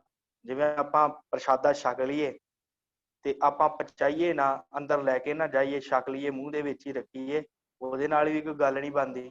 ਜਿੰਨਾ ਚਿਰ ਆਪਾਂ ਅੰਦਰ ਨਾ ਲੈ ਕੇ ਜਾਈਏ, ਗਰਾਈ ਨੂੰ ਅੰਦਰ ਨਾ ਖੜੀਏ, ਉਹਨਾਂ ਚਿਰ ਗੱਲ ਨਹੀਂ ਬਣਨੀ। ਇਸ ਕਰਕੇ ਇੱਥੇ ਬਖਸ਼ਿਸ਼ ਕੀਤੀ ਸਤਿਗੁਰਾਂ ਨੇ ਕਿ ਜੇ ਕੋਈ ਖਾਂਦਾ ਹੈ, ਜੇ ਕੋਈ ਬਾਣੀ ਪੜ੍ਹਦਾ ਹੈ, ਜੇ ਕੋਈ ਇਸ ਗੁਰੂ ਗ੍ਰੰਥ ਸਾਹਿਬ ਦੀ ਸਮੁੱਚੀ ਬਾਣੀ ਨੂੰ ਜਪਦਾ ਹੈ, ਪੜ੍ਹਦਾ ਹੈ, ਤੇ ਪੜ੍ਹਦਾ ਹੀ ਨਹੀਂ, ਪੁੰਚੇ, ਪੁੰਚੇ ਭਾਵ ਜੇ ਕੋਈ ਆਪਣੇ ਹਿਰਦੇ 'ਚ ਵਸਾਉਂਦਾ ਹੈ। ਜੇ ਕੋਈ ਗੁਰੂ ਗ੍ਰੰਥ ਸਾਹਿਬ ਦੀ ਬਾਣੀ ਨੂੰ ਪੜ੍ਹਦਾ ਹੈ, ਜੇ ਕੋਈ ਉਹਨੂੰ ਪੁੰਚਦਾ ਹੈ, ਹਿਰਦੇ 'ਚ ਵਸਾਉਂਦਾ ਹੈ, ਮਨ ਦੇ ਵਿੱਚ ਧਾਰਨ ਕਰਦਾ ਹੈ, ਉਹਨੂੰ ਪ੍ਰਾਪਤ ਕੀ ਹੁੰਦਾ? ਤਿਸਕਾ ਹੋਏ ਉਧਾਰ। ਉਸ ਮਨੁੱਖ ਦਾ ਉਧਾਰ ਹੋ ਜਾਂਦਾ ਹੈ, ਭਾਵ ਉਹ ਤਰ ਜਾਂਦਾ ਹੈ, ਉਹਦੇ ਵਿਕਾਰ ਖਤਮ ਹੋ ਜਾਂਦੇ ਆ, ਉਹਨੂੰ ਉਹਦਾ ਪਾਰ ਉਤਾਰਾ ਹੋ ਜਾਂਦਾ ਹੈ, ਉਹ ਸੰਸਾਰ ਦੇ ਦੁੱਖਾਂ ਤੋਂ ਉਹਦਾ ਛੁਟਕਾਰਾ ਹੋ ਜਾਂਦਾ ਹੈ। ਜਿਹੜਾ ਮਨੁੱਖ ਗੁਰੂ ਗ੍ਰੰਥ ਸਾਹਿਬ ਦੀ ਬਾਣੀ ਨੂੰ ਪੜ੍ਹਦਾ ਵੀ ਹੈ ਤੇ ਪੜ੍ਹ ਕੇ ਆਪਣੇ ਹਿਰਦੇ 'ਚ ਵਸਾਉਂਦਾ ਵੀ ਹੈ, ਜਿਹੜਾ ਆਪਣੇ ਹਿਰਦੇ ਦੇ ਵਿੱਚ, ਆਪਣੇ ਮਨ ਦੇ ਵਿੱਚ ਬਾਣੀ ਨੂੰ ਧਾਰਨ ਕਰਦਾ। ਇਹ ਨਹੀਂ ਕਿ ਇਕੱਲਾ ਬਸ ਪੜ੍ਹ ਕੇ ਹੀ ਕੰਮ ਖਤਮ ਕਰ ਲਿਆ। ਪੜ੍ਹਨੀ ਨਹੀਂ ਹੈ ਸਿੱਖ ਨੇ, ਜਿੰਨਾ ਚਿਰ ਸਮਝ ਨਹੀਂ ਆਉਂਦੀ ਕੋਈ ਗੱਲ ਨਹੀਂ। ਇਹ ਨਹੀਂ ਕਿ ਸਮਝ ਨਹੀਂ ਆਉਂਦੀ ਤੇ ਪੜ੍ਹਨੀ ਛੱਡ ਦੇਣੀ, ਨਹੀਂ। ਗੁਰਬਾਣੀ ਪੜ੍ਹਨੀ ਵੀ ਹੈ ਤੇ ਪੜ੍ਹਨ ਦੇ ਨਾਲ ਕੋਸ਼ਿਸ਼ ਕਰਨੀ ਹੈ ਕਿ ਉਹ ਸਾਡੇ ਮਨ ਦੇ ਵਿੱਚ ਵੀ ਵਸੇ, ਉਹਦੇ ਨਾਲ ਆਪਣੇ ਵਿਚਾਰ ਕਰ ਕਰਕੇ ਮਨ 'ਚ ਵਸਾਉਣੀ ਆ ਕਿ ਗੁਰੂ ਨੇ ਕੀ ਕਿਹਾ ਤੇ ਅਸੀਂ ਕਿਹੜੇ ਪਾਸੇ ਜਾ ਰਹੇ ਹਾਂ। ਆਪਣੇ ਮਨ ਨੂੰ ਇਹ ਵਿਚਾਰ ਵੀ ਦੇਣੀ ਹੈ। ਉਹਨੂੰ ਕਹਿੰਦੇ ਪੁੰਚਣਾ, ਪਚਾਉਣਾ। ਜੇ ਕੋ ਖਾਵੇ ਜੇ ਕੋ ਪੁੰਚੈ, ਜਿਸਕਾ ਹੋਏ ਉਧਾਰੋ, ਫਿਰ ਉਹਦਾ ਉਧਾਰ ਹੋ ਜਾਂਦਾ। ਉਧਾਰੋ, ਉਧਾਰੂ ਦਾ ਅਰਥ ਹੁੰਦਾ ਹੈ ਪਾਰ ਉਤਾਰਾ। ਉੱਪਰ ਸ਼ਬਦ ਆਧਾਰੋ ਆਇਆ, ਉਹਦਾ ਅਰਥ ਹੈ ਆਸਰਾ, ਤੇ ਇੱਥੇ ਉਧਾਰੂ ਸ਼ਬਦ ਆਇਆ। ਆਧਾਰੋ ਤੇ ਉਧਾਰੋ, ਇਹਨੂੰ ਧਿਆਨ ਨਾਲ ਪੜ੍ਹਨਾ, ਦੋਵੇਂ ਥਾਂ ਹੀ ਵੱਖ-ਵੱਖ ਹਨ। ਆਧਾਰੋ ਤੇ ਉਧਾਰੋ ਦੋਵਾਂ ਸ਼ਬਦਾਂ ਦਾ ਅਰਥ ਤੁਹਾਨੂੰ ਦੱਸ ਦਿੱਤਾ ਹੈ ਦਾਸ ਨੇ, ਤੇ ਆਪ ਜੀ ਨੇ ਇਹਨੂੰ ਪੜ੍ਹਨ ਦਾ ਜਿਹੜਾ ਹੈ ਤਰੀਕਾ ਆਪ ਜੀ ਨੇ ਵੇਖ ਲੈਣਾ। ਆਧਾਰੋ ਤੇ ਉਧਾਰੋ ਦੋ ਸ਼ਬਦ। ਇਹ ਵਸਤ ਤਜੀ ਨਹਿ ਜਾਈ, ਨਿਤ ਨਿਤ ਰੱਖ ਉਰ ਧਾਰੋ। ਹੁਣ ਇੱਥੇ ਉਰ ਧਾਰੋ ਸ਼ਬਦ ਆਇਆ। ਉਰ ਦਾ ਅਰਥ ਹੁੰਦਾ ਹੈ ਹਿਰਦਾ, ਦਿਲ, ਹਿਰਦਾ, ਉਹਦੇ ਵਿੱਚ ਧਾਰਨ ਕਰਨਾ। ਇਹ ਜਿਹੜੀ ਵਸਤੂ ਹੈ ਨਾ, ਇਹ ਜਿਹੜੀ ਮੁੰਦਾਵਣੀ ਹੈ ਸਤਿਗੁਰਾਂ ਨੇ ਦਿੱਤੀ, ਇਹ ਜਿਹੜੀ ਬਾਣੀ ਹੈ ਸਤਿਗੁਰਾਂ ਨੇ ਬਖਸ਼ਿਸ਼ ਕੀਤੀ, ਇਹ ਵਸਤ ਤਜੀ ਨਾ ਜਾਈ। ਇਹ ਮਨੁੱਖ ਤਜ ਨਹੀਂ ਸਕਦਾ, ਛੱਡ ਨਹੀਂ ਸਕਦਾ ਗੁਰਬਾਣੀ। ਜਿਹੜਾ ਇੱਕ ਵਾਰੀ ਪੜ੍ਹਨ ਲੱਗ ਜਾਵੇ ਨਾ, ਜਿਹਨੂੰ ਆਨੰਦ ਆਉਣ ਲੱਗ ਜਾਵੇ, ਉਹ ਤਜ ਨਹੀਂ ਸਕਦਾ ਬਾਣੀ। ਇਹ ਵਸਤ ਤਜੀ ਨਾ ਜਾਈ, ਇਸ ਕਰਕੇ ਨਿਤ ਨਿਤ ਰੱਖ ਉਰ ਧਾਰ, ਆਪਣੇ ਹਿਰਦੇ 'ਚ ਇਸ ਬਾਣੀ ਨੂੰ ਵਸਾ ਕੇ ਰੱਖੋ, ਹਿਰਦੇ ਦੇ ਵਿੱਚ ਧਾਰਨ ਕਰਕੇ ਰੱਖੋ। ਸੋ ਇਹਦੇ ਅਰਥ ਇੱਕ ਇਹ ਵੀ ਹੈ ਕਿ ਇਹ ਵਸਤ ਤਜੀ ਨਾ ਜਾਈ, ਇਹ ਵਸਤ ਮਨੁੱਖ ਤਜ ਨਹੀਂ ਸਕਦਾ। ਜੇ ਇਸ ਜਨਮ 'ਚ ਬਾਣੀ ਨਹੀਂ ਪੜ੍ਹੀ ਤੇ ਕੋਈ ਨਹੀਂ, ਅਗਲੇ ਜਨਮ 'ਚ ਪੜ੍ਹਨੀ ਪੈ ਜਾਊਗੀ। ਜੇ ਉਹ 'ਚ ਨਹੀਂ ਪੜ੍ਹੀ ਤੇ ਉਦੋਂ ਅਗਲੇ 'ਚ। 84 ਲੱਖ ਜੋਨ ਹੈ, ਸਫ਼ਰ ਥੋੜੀ ਖਤਮ ਹੋਣਾ। ਇਸੇ ਤਰ੍ਹਾਂ ਸਫ਼ਰ ਚੱਲਦਾ ਰਹਿਣਾ। ਜਿੰਨਾ ਚਿਰ ਮਨੁੱਖ ਬਾਣੀ ਨਹੀਂ ਪੜੂਗਾ, ਜਿੰਨਾ ਚਿਰ ਸਿਮਰਨ ਨਹੀਂ ਕਰੂਗਾ, ਜਿੰਨਾ ਚਿਰ ਬਾਣੀ ਨੂੰ ਹਿਰਦੇ 'ਚ ਨਹੀਂ ਵਸਾਊਗਾ, ਉਹਨਾਂ ਚਿਰ ਉਹਦੀ ਗੱਲ ਨਹੀਂ ਬਣਨੀ। ਇਸ ਕਰਕੇ ਸਤਿਗੁਰਾਂ ਨੇ ਕਹਿ ਦਿੱਤਾ ਇਹ ਵਸਤ ਤਜੀ ਨਾ ਜਾਈਏ, ਤੈਨੂੰ ਪੜ੍ਹਨੀ ਹੀ ਪੈਣੀ ਆ। ਭਾਵੇਂ ਇਸ ਜਨਮ 'ਚ ਪੜ੍ਹ ਲਾ, ਭਾਵੇਂ 84 ਭੋਗ ਕੇ ਫੇਰ ਦੁਬਾਰਾ ਮਨੁੱਖਾ ਜਨਮ ਪ੍ਰਾਪਤ ਕਰਕੇ ਪੜ੍ਹ ਲਾ, ਪਰ ਪੜ੍ਹੇਗਾ ਤੇ ਤੇਰਾ ਪਾਰ ਉਤਾਰਾ ਹੋਣਾ ਹੀ। ਉਸ ਤਰ੍ਹਾਂ ਤੇਰਾ ਪਾਰ ਉਤਾਰਾ ਨਹੀਂ ਹੋਣਾ ਜਿੱਥੇ ਮਰਜ਼ੀ ਭੱਜ ਲਾ। ਸਤਿਗੁਰਾਂ ਨੇ ਕਿਹਾ ਇਹ ਵਸਤ ਤਜੀ ਨਾ ਜਾਈ, ਇਹ ਤਜੀ ਨਹੀਂ ਜਾ ਸਕਦੀ ਬਾਣੀ, ਇਹ ਛੱਡੀ ਨਹੀਂ ਜਾ ਸਕਦੀ। ਤਜੀ ਦਾ ਅਰਥ ਤਾਜ ਦੇਣਾ, ਛੱਡ ਦੇਣਾ, ਤਿਆਗ ਦੇਣਾ। ਇਹ ਵਸਤ ਤਜੀ ਨਾ ਜਾਈ, ਇਹ ਤਜੀ ਨਹੀਂ ਜਾਣੀ, ਇਹ ਤੈਨੂੰ ਪੜ੍ਹਨੀ ਹੀ ਪੈਣੀ ਹੈ। ਪੜ੍ਹੇਗਾ ਤੇ ਤੇਰਾ ਪਾਰ ਉਤਾਰਾ ਹੈ। ਨਿਤ ਨਿਤ ਰੱਖ ਉਰ ਧਾਰੋ। ਇਸ ਕਰਕੇ ਸਿੱਖਾ ਇਸ ਬਾਣੀ ਨੂੰ ਨਿਤ ਨਿਤ, ਇੱਕ ਵਾਰੀ ਨਹੀਂ, ਇਹ ਨਹੀਂ ਕਿ ਅੱਜ ਪੜ੍ਹ ਲਈ ਕੱਲ ਨੂੰ ਨਹੀਂ ਪੜ੍ਹਨੀ। ਸਤਿਗੁਰੂ ਕਹਿੰਦੇ ਨਿਤ ਨਿਤ, ਹਰ ਰੋਜ਼ ਇਸ ਬਾਣੀ ਨੂੰ ਆਪਣੇ ਹਿਰਦੇ 'ਚ ਧਾਰਨ ਕਰਕੇ ਰੱਖ। ਰੋਜ਼ ਬਾਣੀ ਪੜਿਆ ਕਰ, ਰੋਜ਼ ਸਿਮਰਨ ਕਰਿਆ ਕਰ, ਆਪਣੇ ਹਿਰਦੇ 'ਚ ਧਾਰਨ ਕਰਕੇ ਰੱਖ ਇਸ ਬਾਣੀ ਨੂੰ। ਤਮ ਸੰਸਾਰ ਚਰਨ ਲਗ ਤਰੀਐ, ਸਭ ਨਾਨਕ ਬ੍ਰਹਮ ਪਸਾਰੋ। ਤਮ, ਤਮ ਦਾ ਅਰਥ ਹੁੰਦਾ ਹੈ ਹਨੇਰਾ। ਤਮ ਸੰਸਾਰ ਚਰਨ ਲਗ ਤਰੀਏ। ਸਤਿਗੁਰ ਕਹਿੰਦੇ ਸੰਸਾਰ ਦਾ ਜਿਹੜਾ ਹਨੇਰਾ ਹੈ ਨਾ, ਤਮਾ ਤਮਾ ਦਾ ਅਰਥ ਹਨੇਰਾ ਹੁੰਦਾ ਹੈ। ਇਹ ਜਿਹੜਾ ਵਿਕਾਰਾਂ ਰੂਪੀ ਹਨੇਰਾ ਹੈ ਸੰਸਾਰ ਦੇ ਵਿੱਚ, ਲੋਕ ਜਿਹੜੇ ਵਿਕਾਰ ਕਮਾਉਂਦੇ ਆ, ਜਿਹੜੇ ਵਿਕਾਰਾਂ ਦੇ ਵਿੱਚ ਲੱਗੇ ਆ, ਤਮ ਸੰਸਾਰ ਚਰਨ ਲਗ ਤਰੀਏ। ਜਿਹੜਾ ਵੀ ਗੁਰੂ ਦੇ ਚਰਨਾਂ ਦੇ ਨਾਲ ਲੱਗ ਗਿਆ, ਜਿਹੜਾ ਵੀ ਬਾਣੀ ਦੇ ਚਰਨਾਂ ਨਾਲ ਲੱਗ ਗਿਆ, ਜਿਹੜਾ ਗੁਰੂ ਗ੍ਰੰਥ ਸਾਹਿਬ ਜੀ ਦੇ ਚਰਨਾਂ ਨਾਲ ਲੱਗ ਗਿਆ, ਤਮ ਸੰਸਾਰ ਚਰਨ ਲਗ ਤਰੀਏ। ਉਹ ਸਾਰਾ ਜਿਹੜਾ ਸੰਸਾਰ ਹੈ ਨਾ, ਜਿਹੜਾ ਵਿਕਾਰਾਂ ਦੇ ਵਿੱਚ ਮਨੁੱਖ ਖਚਿਤ ਹੁੰਦੇ ਆ, ਜਿਹੜੇ ਵਿਕਾਰ ਕਮਾਉਂਦੇ ਆ, ਜਿਹੜੇ ਹਨੇਰੇ 'ਚ ਤੁਰੇ ਫਿਰਦੇ ਆ, ਉਹ ਮਨੁੱਖ ਜੇ ਕਿਤੇ ਗੁਰੂ ਦੇ ਚਰਨਾਂ ਨਾਲ ਲੱਗ ਜਾਣ, ਜੇ ਕਿਤੇ ਬਾਣੀ ਪੜ੍ਹਨੀ ਸ਼ੁਰੂ ਕਰ ਦੇਣ, ਤਮ ਸੰਸਾਰ ਚਰਨ ਲਗ ਤਰੀਏ, ਫਿਰ ਉਹ ਤਰ ਜਾਂਦੇ ਆ। ਜਿਹੜੇ ਗੁਰੂ ਗ੍ਰੰਥ ਸਾਹਿਬ ਜੀ ਦੇ ਕੋਲੋਂ ਓਟ ਆਸਰਾ ਲੈਂਦੇ ਆ, ਜਿਹੜੇ ਗੁਰੂ ਗ੍ਰੰਥ ਸਾਹਿਬ ਜੀ ਦੀ ਬਾਣੀ ਦਾ ਆਧਾਰ ਆਪਣੇ ਜੀਵਨ ਨੂੰ ਬਣਾਉਂਦੇ ਆ, ਉਹ ਮਨੁੱਖ ਤਰ ਜਾਂਦੇ ਆ। ਤਮ ਸੰਸਾਰ ਚਰਨ ਲਗ ਤਰੀਏ, ਸਭ ਨਾਨਕ ਬ੍ਰਹਮ ਪਸਾਰੋ। ਫਿਰ ਉਹਨਾਂ ਨੂੰ ਹਰ ਥਾਂ ਦੇ ਉੱਤੇ ਬ੍ਰਹਮ ਹੀ ਪਸਰਿਆ ਹੋਇਆ ਦਿਖਾਈ ਦੇਵੇਗਾ। ਤੋ ਸਤਿਗੁਰਾਂ ਨੇ ਸਿੱਖਾਂ ਨੂੰ ਕਿਹਾ ਹੈ ਕਿ ਭਾਈ ਸਿੱਖੋ, ਧਿਆਨ ਰੱਖੋ, ਇਹ ਜਿਹੜਾ ਥਾਲ ਹੈ ਨਾ ਗੁਰੂ ਗ੍ਰੰਥ ਸਾਹਿਬ ਰੂਪੀ, ਇਹ ਤੁਹਾਡੇ ਵਾਸਤੇ ਮੈਂ ਪਰੋਸ ਦਿੱਤਾ। ਇਹਦੇ ਵਿੱਚ ਮੈਂ 3 ਵਸਤੂਆਂ ਜਿਹੜੀਆਂ ਪਾਈਆਂ, ਸਤ ਸੰਤੋਖ ਵਿਚਾਰੋ ਤੇ ਅੰਮ੍ਰਿਤ ਨਾਮ ਠਾਕੁਰ ਕਾ ਇਹਦੇ ਵਿੱਚ ਹੈ, ਤੇ ਤੁਸੀਂ ਇਹਨੂੰ ਖਾਓ ਤੇ ਇਹਨੂੰ ਭੁੰਚੋ, ਤੁਹਾਡਾ ਉਧਾਰ ਹੋਵੇਗਾ। ਤੇ ਇਹ ਵਕਤ ਨੂੰ ਤੱਜਣ ਦੀ ਤੁਸੀਂ ਕੋਸ਼ਿਸ਼ ਨਾ ਕਰੋ, ਕਿਉਂਕਿ ਤੁਹਾਨੂੰ ਕਿਤੇ ਨਾ ਕਿਤੇ ਜ਼ਰੂਰ ਬਾਣੀ ਹੀ ਪੜ੍ਹਨੀ ਪਵੇਗੀ ਅੰਤ ਨੂੰ। ਇਸ ਕਰਕੇ ਇਹਨੂੰ ਨਿਤ ਨਿਤ ਆਪਣੇ ਹਿਰਦੇ 'ਚ ਟਿਕਾ ਕੇ ਰੱਖੋ। ਫਿਰ ਤੁਹਾਡਾ ਤਮਾ ਰੂਪੀ ਹਨੇਰਾ ਜਿਹੜਾ ਹੈ ਨਾ, ਤੁਹਾਡਾ ਜਿਹੜਾ ਵਿਕਾਰਾਂ ਰੂਪੀ ਹਨੇਰਾ ਹੈ, ਦੇਖੋ ਤੁਹਾਡਾ ਖਤਮ ਹੋ ਜਾਵੇਗਾ, ਤੇ ਤੁਸੀਂ ਗੁਰੂ ਗ੍ਰੰਥ ਸਾਹਿਬ ਦੇ ਚਰਨਾਂ ਨਾਲ ਲੱਗ ਕੇ ਤਰ ਜਾਓਗੇ। ਤੇ ਫਿਰ ਤੁਹਾਨੂੰ ਜਦੋਂ ਬਾਣੀ ਪੜ੍ਹੋਗੇ, ਫਿਰ ਹਰ ਪਾਸੇ ਬ੍ਰਹਮ ਹੀ ਨਜ਼ਰ ਆਏਗਾ, ਹਰ ਪਾਸੇ ਪਰਮਾਤਮਾ ਹੀ ਨਜ਼ਰ ਆਏਗਾ, ਹਰ ਵਸਤੂ ਦੇ ਵਿੱਚ ਉਹ ਅਕਾਲ ਪੁਰਖ ਹੀ ਨਜ਼ਰ ਆਵੇਗਾ। ਇਸ ਕਰਕੇ ਤੁਹਾਡੇ ਵਾਸਤੇ ਮੈਂ ਸਮੁੱਚਾ ਗੁਰੂ ਗ੍ਰੰਥ ਸਾਹਿਬ ਤਿਆਰ ਕੀਤਾ ਹੈ। ਸਿੱਖੋ, ਇਹਨੂੰ ਪੜ੍ਹੋ ਤੇ ਇਹਨੂੰ ਹਿਰਦੇ 'ਚ ਵਸਾਓ। ਸੋ ਇਹ ਸਤਿਗੁਰਾਂ ਨੇ ਜਿਹੜਾ ਹੈ ਨਾ ਮੁੰਦਾਵਣੀ ਦਾ ਜੋ ਹੈ ਉਪਦੇਸ਼ ਦਿੱਤਾ ਹੈ। ਅਖੀਰ ਦੇ ਉੱਤੇ ਗੁਰੂ ਗ੍ਰੰਥ ਸਾਹਿਬ ਜੀ ਦੇ ਅਖੀਰ ਦੇ ਉੱਤੇ ਇਹ ਮੁੰਦਾਵਣੀ ਜਿਹੜਾ ਹੈ ਉਹ ਬਖਸ਼ਿਸ਼ ਕੀਤੀ ਹੈ ਸਤਿਗੁਰਾਂ ਨੂੰ, ਕਿ ਸਤਿਗੁਰਾਂ ਨੇ ਕਿ ਭਾਈ ਤੇਰੇ ਜੀਵਨ ਦਾ ਆਧਾਰ ਹੈ ਬਾਣੀ, ਤੇ ਇਸ ਬਾਣੀ ਨੂੰ ਆਪਣੇ ਜੀਵਨ ਦੇ ਵਿੱਚ ਵਰਤ, ਇਸ ਬਾਣੀ ਨੂੰ ਪੜ੍ਹ, ਇਸ ਬਾਣੀ ਨੂੰ ਜਿਹੜਾ ਹੈ ਪੁੰਚ ਹਿਰਦੇ 'ਚ ਵਸਾ, ਤਾਂ ਕਿ ਤੇਰਾ ਪਾਰ ਉਤਾਰਾ ਹੋ ਸਕੇ। ਤੇ ਤੈਨੂੰ ਇਹ ਪੜ੍ਹਨੀ ਹੀ ਪਵੇਗੀ, ਫਿਰ ਹੀ ਤੇਰਾ ਜੀਵਨ ਜਿਹੜਾ ਹੈ ਉਹ ਸਫਲ ਹੋਣਾ ਹੈ। ਜਿੱਥੇ ਮਰਜ਼ੀ ਭੱਜ ਲਾ, ਅੰਤ ਨੂੰ ਤੈਨੂੰ ਬਾਣੀ ਪੜ੍ਹ ਕੇ ਹੀ ਤੇਰਾ ਪਾਰ ਉਤਾਰਾ ਹੋਣਾ ਹੈ, ਹੋਰ ਕਿਸੇ ਤਰੀਕੇ ਨਾਲ ਪਾਰ ਉਤਾਰਾ ਨਹੀਂ ਹੋਣਾ। ਵਾਹਿਗੁਰੂ। ਹਾਂਜੀ, ਹੁਣ ਸਤਿਗੁਰਾਂ ਨੇ ਅੱਗੇ ਸ਼ਲੋਕ ਅੰਕਿਤ ਕੀਤਾ ਹੈ। ਦੇਖੋ, ਸੰਸਾਰ ਦਾ ਕੋਈ ਵੀ ਮਨੁੱਖ ਹੈ ਨਾ ਸਾਧ ਸੰਗਤ, ਉਹ ਜਦੋਂ ਕੁਝ ਲਿਖਦਾ ਹੈ, ਕੁਝ ਵੀ ਕਰਦਾ ਹੈ ਸੰਸਾਰ ਦੇ ਉੱਤੇ, ਕੋਈ ਵੀ ਮਨੁੱਖ ਕੁਝ ਵੀ ਜਦੋਂ ਲਿਖਦਾ, ਕੁਝ ਵੀ ਕਰਦਾ ਹੈ, ਕਿਸੇ ਤਰ੍ਹਾਂ ਦਾ ਕੋਈ ਕਾਰਜ ਕਰਦਾ ਨਾ, ਉਹ ਹਮੇਸ਼ਾ ਕਹਿੰਦਾ ਕਿ ਮੈਂ ਕੀਤਾ, ਮੇਰੇ ਤੋਂ ਬਿਨਾਂ ਇਹ ਕਾਰਜ ਹੋਣਾ ਹੀ ਨਹੀਂ ਸੀ, ਮੈਂ ਬੜੀ ਮਿਹਨਤ ਲਾਈ, ਮੇਰਾ ਕੰਮ ਸੀ, ਮੈਂ ਬੜੀ ਨਿਸ਼ਚਤਾ ਨਾਲ ਕੀਤਾ। ਚਲੋ ਕਰਨਾ ਵੀ ਚਾਹੀਦਾ ਹੈ, ਪਰ ਸਤਿਗੁਰੂ ਗੁਰੂ ਅਰਜਨ ਦੇਵ ਮਹਾਰਾਜ ਸੱਚੇ ਪਾਤਸ਼ਾਹ ਜੀ ਨੇ ਇਹ 1430 ਅੰਗ ਲਿਖ ਕੇ ਅਖੀਰ ਦੇ ਉੱਤੇ ਦੋਵੇਂ ਹੱਥ ਜੋੜ ਕੇ ਅਕਾਲ ਪੁਰਖ ਅੱਗੇ ਬੇਨਤੀ ਕੀਤੀ। ਤੇ ਬੇਨਤੀ ਵੀ ਇਹ ਨਹੀਂ ਕਿ ਮੈਂ ਕਰ ਦਿੱਤਾ ਤੇ ਠੀਕ ਆ, ਬੇਨਤੀ ਇੰਨਾ ਸਤਿਗੁਰਾਂ ਨੇ ਨਿਮਰਤਾ ਦੇ ਵਿੱਚ ਆ ਕੇ ਕੀਤੀ ਆ ਨਾ, ਕਿ ਹਰ ਮਨੁੱਖ ਜਿਹੜਾ ਹੈ ਨਾ ਉਹ ਹੈਰਾਨ ਹੋ ਜਾਂਦਾ ਕਿ ਇੰਨਾ ਵੱਡਾ ਕਾਰਜ। ਸਾਧ ਸੰਗਤ, ਜਦੋਂ ਆਪਾਂ ਗੁਰੂ ਗ੍ਰੰਥ ਸਾਹਿਬ ਜੀ ਦੇ ਬਾਰੇ ਗੱਲ ਕਰਾਂਗੇ ਨਾ, ਹੁਣ 19 ਤਰੀਕ ਨੂੰ ਜਿਹੜਾ ਹੈ ਪਹਿਲਾ ਪ੍ਰਕਾਸ਼ ਆਉਣਾ ਹੈ, ਤੇ ਆਪਾਂ ਉਸ ਦਿਨ ਗੁਰੂ ਗ੍ਰੰਥ ਸਾਹਿਬ ਜੀ ਦੇ ਬਾਰੇ ਗੱਲ ਕਰਾਂਗੇ ਕਿ ਕਿਵੇਂ ਸਤਿਗੁਰਾਂ ਨੇ ਅਸ਼ਟਪਦੀਆਂ, ਕਿੰਨੇ ਸੀਕਵੈਂਸ, ਕਿੰਨੇ ਤਰੀਕੇ ਦੇ ਨਾਲ ਸਤਿਗੁਰਾਂ ਨੇ ਹਰ ਚੀਜ਼ ਲਿਖੀ ਆ। ਉਹਦੇ ਵਿੱਚ ਨਾ ਕੋਈ ਵਧਾ ਕਰ ਸਕਦਾ, ਨਾ ਕੋਈ ਘਟਾ ਕਰ ਸਕਦਾ। ਇੰਨੇ ਸੁੰਦਰ ਢੰਗ ਦੇ ਨਾਲ ਗੁਰੂ ਗ੍ਰੰਥ ਸਾਹਿਬ ਜੀ ਦਾ ਸਰੂਪ ਜਿਹੜਾ ਲਿਖਿਆ, ਉਹ ਵੀ ਉਹਨਾਂ ਸਮਿਆਂ ਦੇ ਵਿੱਚ, ਜਿਨ੍ਹਾਂ ਸਮਿਆਂ ਦੇ ਵਿੱਚ ਜਿਹੜਾ ਸੀ ਲੋਕਾਂ ਦੀ ਇੰਨੀ ਸੋਚ ਡਿਵੈਲਪ ਨਹੀਂ ਸੀ। ਅੱਜ ਤੇ ਅਸੀਂ ਕੰਪਿਊਟਰ ਦੇ ਉੱਤੇ 2 ਹੱਥ ਮਾਰ ਕੇ ਤੇ ਕੋਈ ਵੀ ਚੀਜ਼ ਲਿਖ ਕੇ ਤੇ ਉਹਨੂੰ ਬਣਾ ਦਿੰਦੇ ਆ ਤੇ ਪੇਸ਼ ਕਰ ਦਿੰਦੇ ਆ। ਪਰ ਉਹਨਾਂ ਸਮਿਆਂ ਦੇ ਵਿੱਚ ਦੇਖੋ, ਗੁਰੂ ਸਾਹਿਬ ਨੇ ਇੰਨੇ ਸੁੰਦਰ ਢੰਗ ਦੇ ਨਾਲ ਗੁਰੂ ਗ੍ਰੰਥ ਸਾਹਿਬ ਜੀ ਦੀ ਇਹ ਬੀੜ ਜਿਹੜੀ ਤਿਆਰ ਕਰਵਾ ਕੇ, ਤੇ ਇੰਨੇ ਸੁੰਦਰ ਢੰਗ ਨਾਲ ਹਰ ਚੀਜ਼ ਜਿੱਥੇ ਜਿੱਥੇ ਚਾਹੀਦੀ ਸੀ ਨਾ, ਉਸ ਜਗ੍ਹਾ ਦੇ ਉੱਤੇ ਸਤਿਗੁਰਾਂ ਨੇ ਰੱਖੀ। ਤੇ ਜੇ ਕਿਤੇ ਆਪ ਜੀ ਨੂੰ ਕਰਤਾਰਪੁਰ ਵਾਲੀ ਬੀੜ ਦੇ ਦਰਸ਼ਨ ਕਰਨ ਨੂੰ ਮਿਲ ਜਾਣ ਤਾਂ ਜ਼ਰੂਰ ਕਰਿਓ। ਉਹਦੀ ਜਿਹੜੀ ਬਣਾਵਟ ਹੈ, ਆਪ ਜੀ ਉਹਦੇ ਦਰਸ਼ਨ ਕਰਕੇ ਹੈਰਾਨ ਹੋ ਜਾਓਗੇ, ਸਤਿਗੁਰਾਂ ਨੇ ਕਿੰਨੀ ਸੁੰਦਰ ਜਿਹੜੀ ਹੈ ਇਹ ਬਾਣੀ ਕਿੰਨੇ ਤਰੀਕੇ ਦੇ ਨਾਲ ਲਿਖੀ ਹੈ। ਪਰ ਸਤਿਗੁਰਾਂ ਨੇ ਸਾਰਾ ਕੁਝ ਕਰਨ ਤੋਂ ਬਾਅਦ ਇਹ ਨਹੀਂ ਕਿਹਾ ਮੈਂ ਕੀਤਾ। ਸਤਿਗੁਰਾਂ ਨੇ ਕਿਹਾ ਸ਼ਲੋਕ ਮਹੱਲਾ ਪੰਜਵਾਂ, महले 5वें ਦਾ ਸ਼ਲੋਕ ਸਤਿਗੁਰੂ ਗੁਰੂ ਅਰਜਨ ਸਾਹਿਬ ਸੱਚੇ ਪਾਤਸ਼ਾਹ ਬਖਸ਼ਿਸ਼ ਕਰਦੇ ਆ। ਕਹਿੰਦੇ ਤੇਰਾ ਕੀਤਾ ਜਾਤੋ ਨਾਹੀ। ਵਾਹਿਗੁਰੂ ਜੀ ਤੇਰਾ ਪਰਉਪਕਾਰ ਮੇਰੇ ਤੇ ਕਿੰਨਾ ਹੈ। ਤੇਰਾ ਕੀਤਾ ਜਾਤੋ ਨਾਹੀ ਮੈਨੂੰ ਜੋਗ ਕੀ ਤੋਈ। ਕੀ ਤੋਈ ਸ਼ਬਦ ਪੜਨਾ, ਇਹਨੂੰ ਕੀ ਤੋਈ ਨਹੀਂ ਪੜਨਾ, ਕੀ ਤੋਈ ਚੱਕੇ ਨੂੰ ਬਿਹਾਰੀ ਹੈ।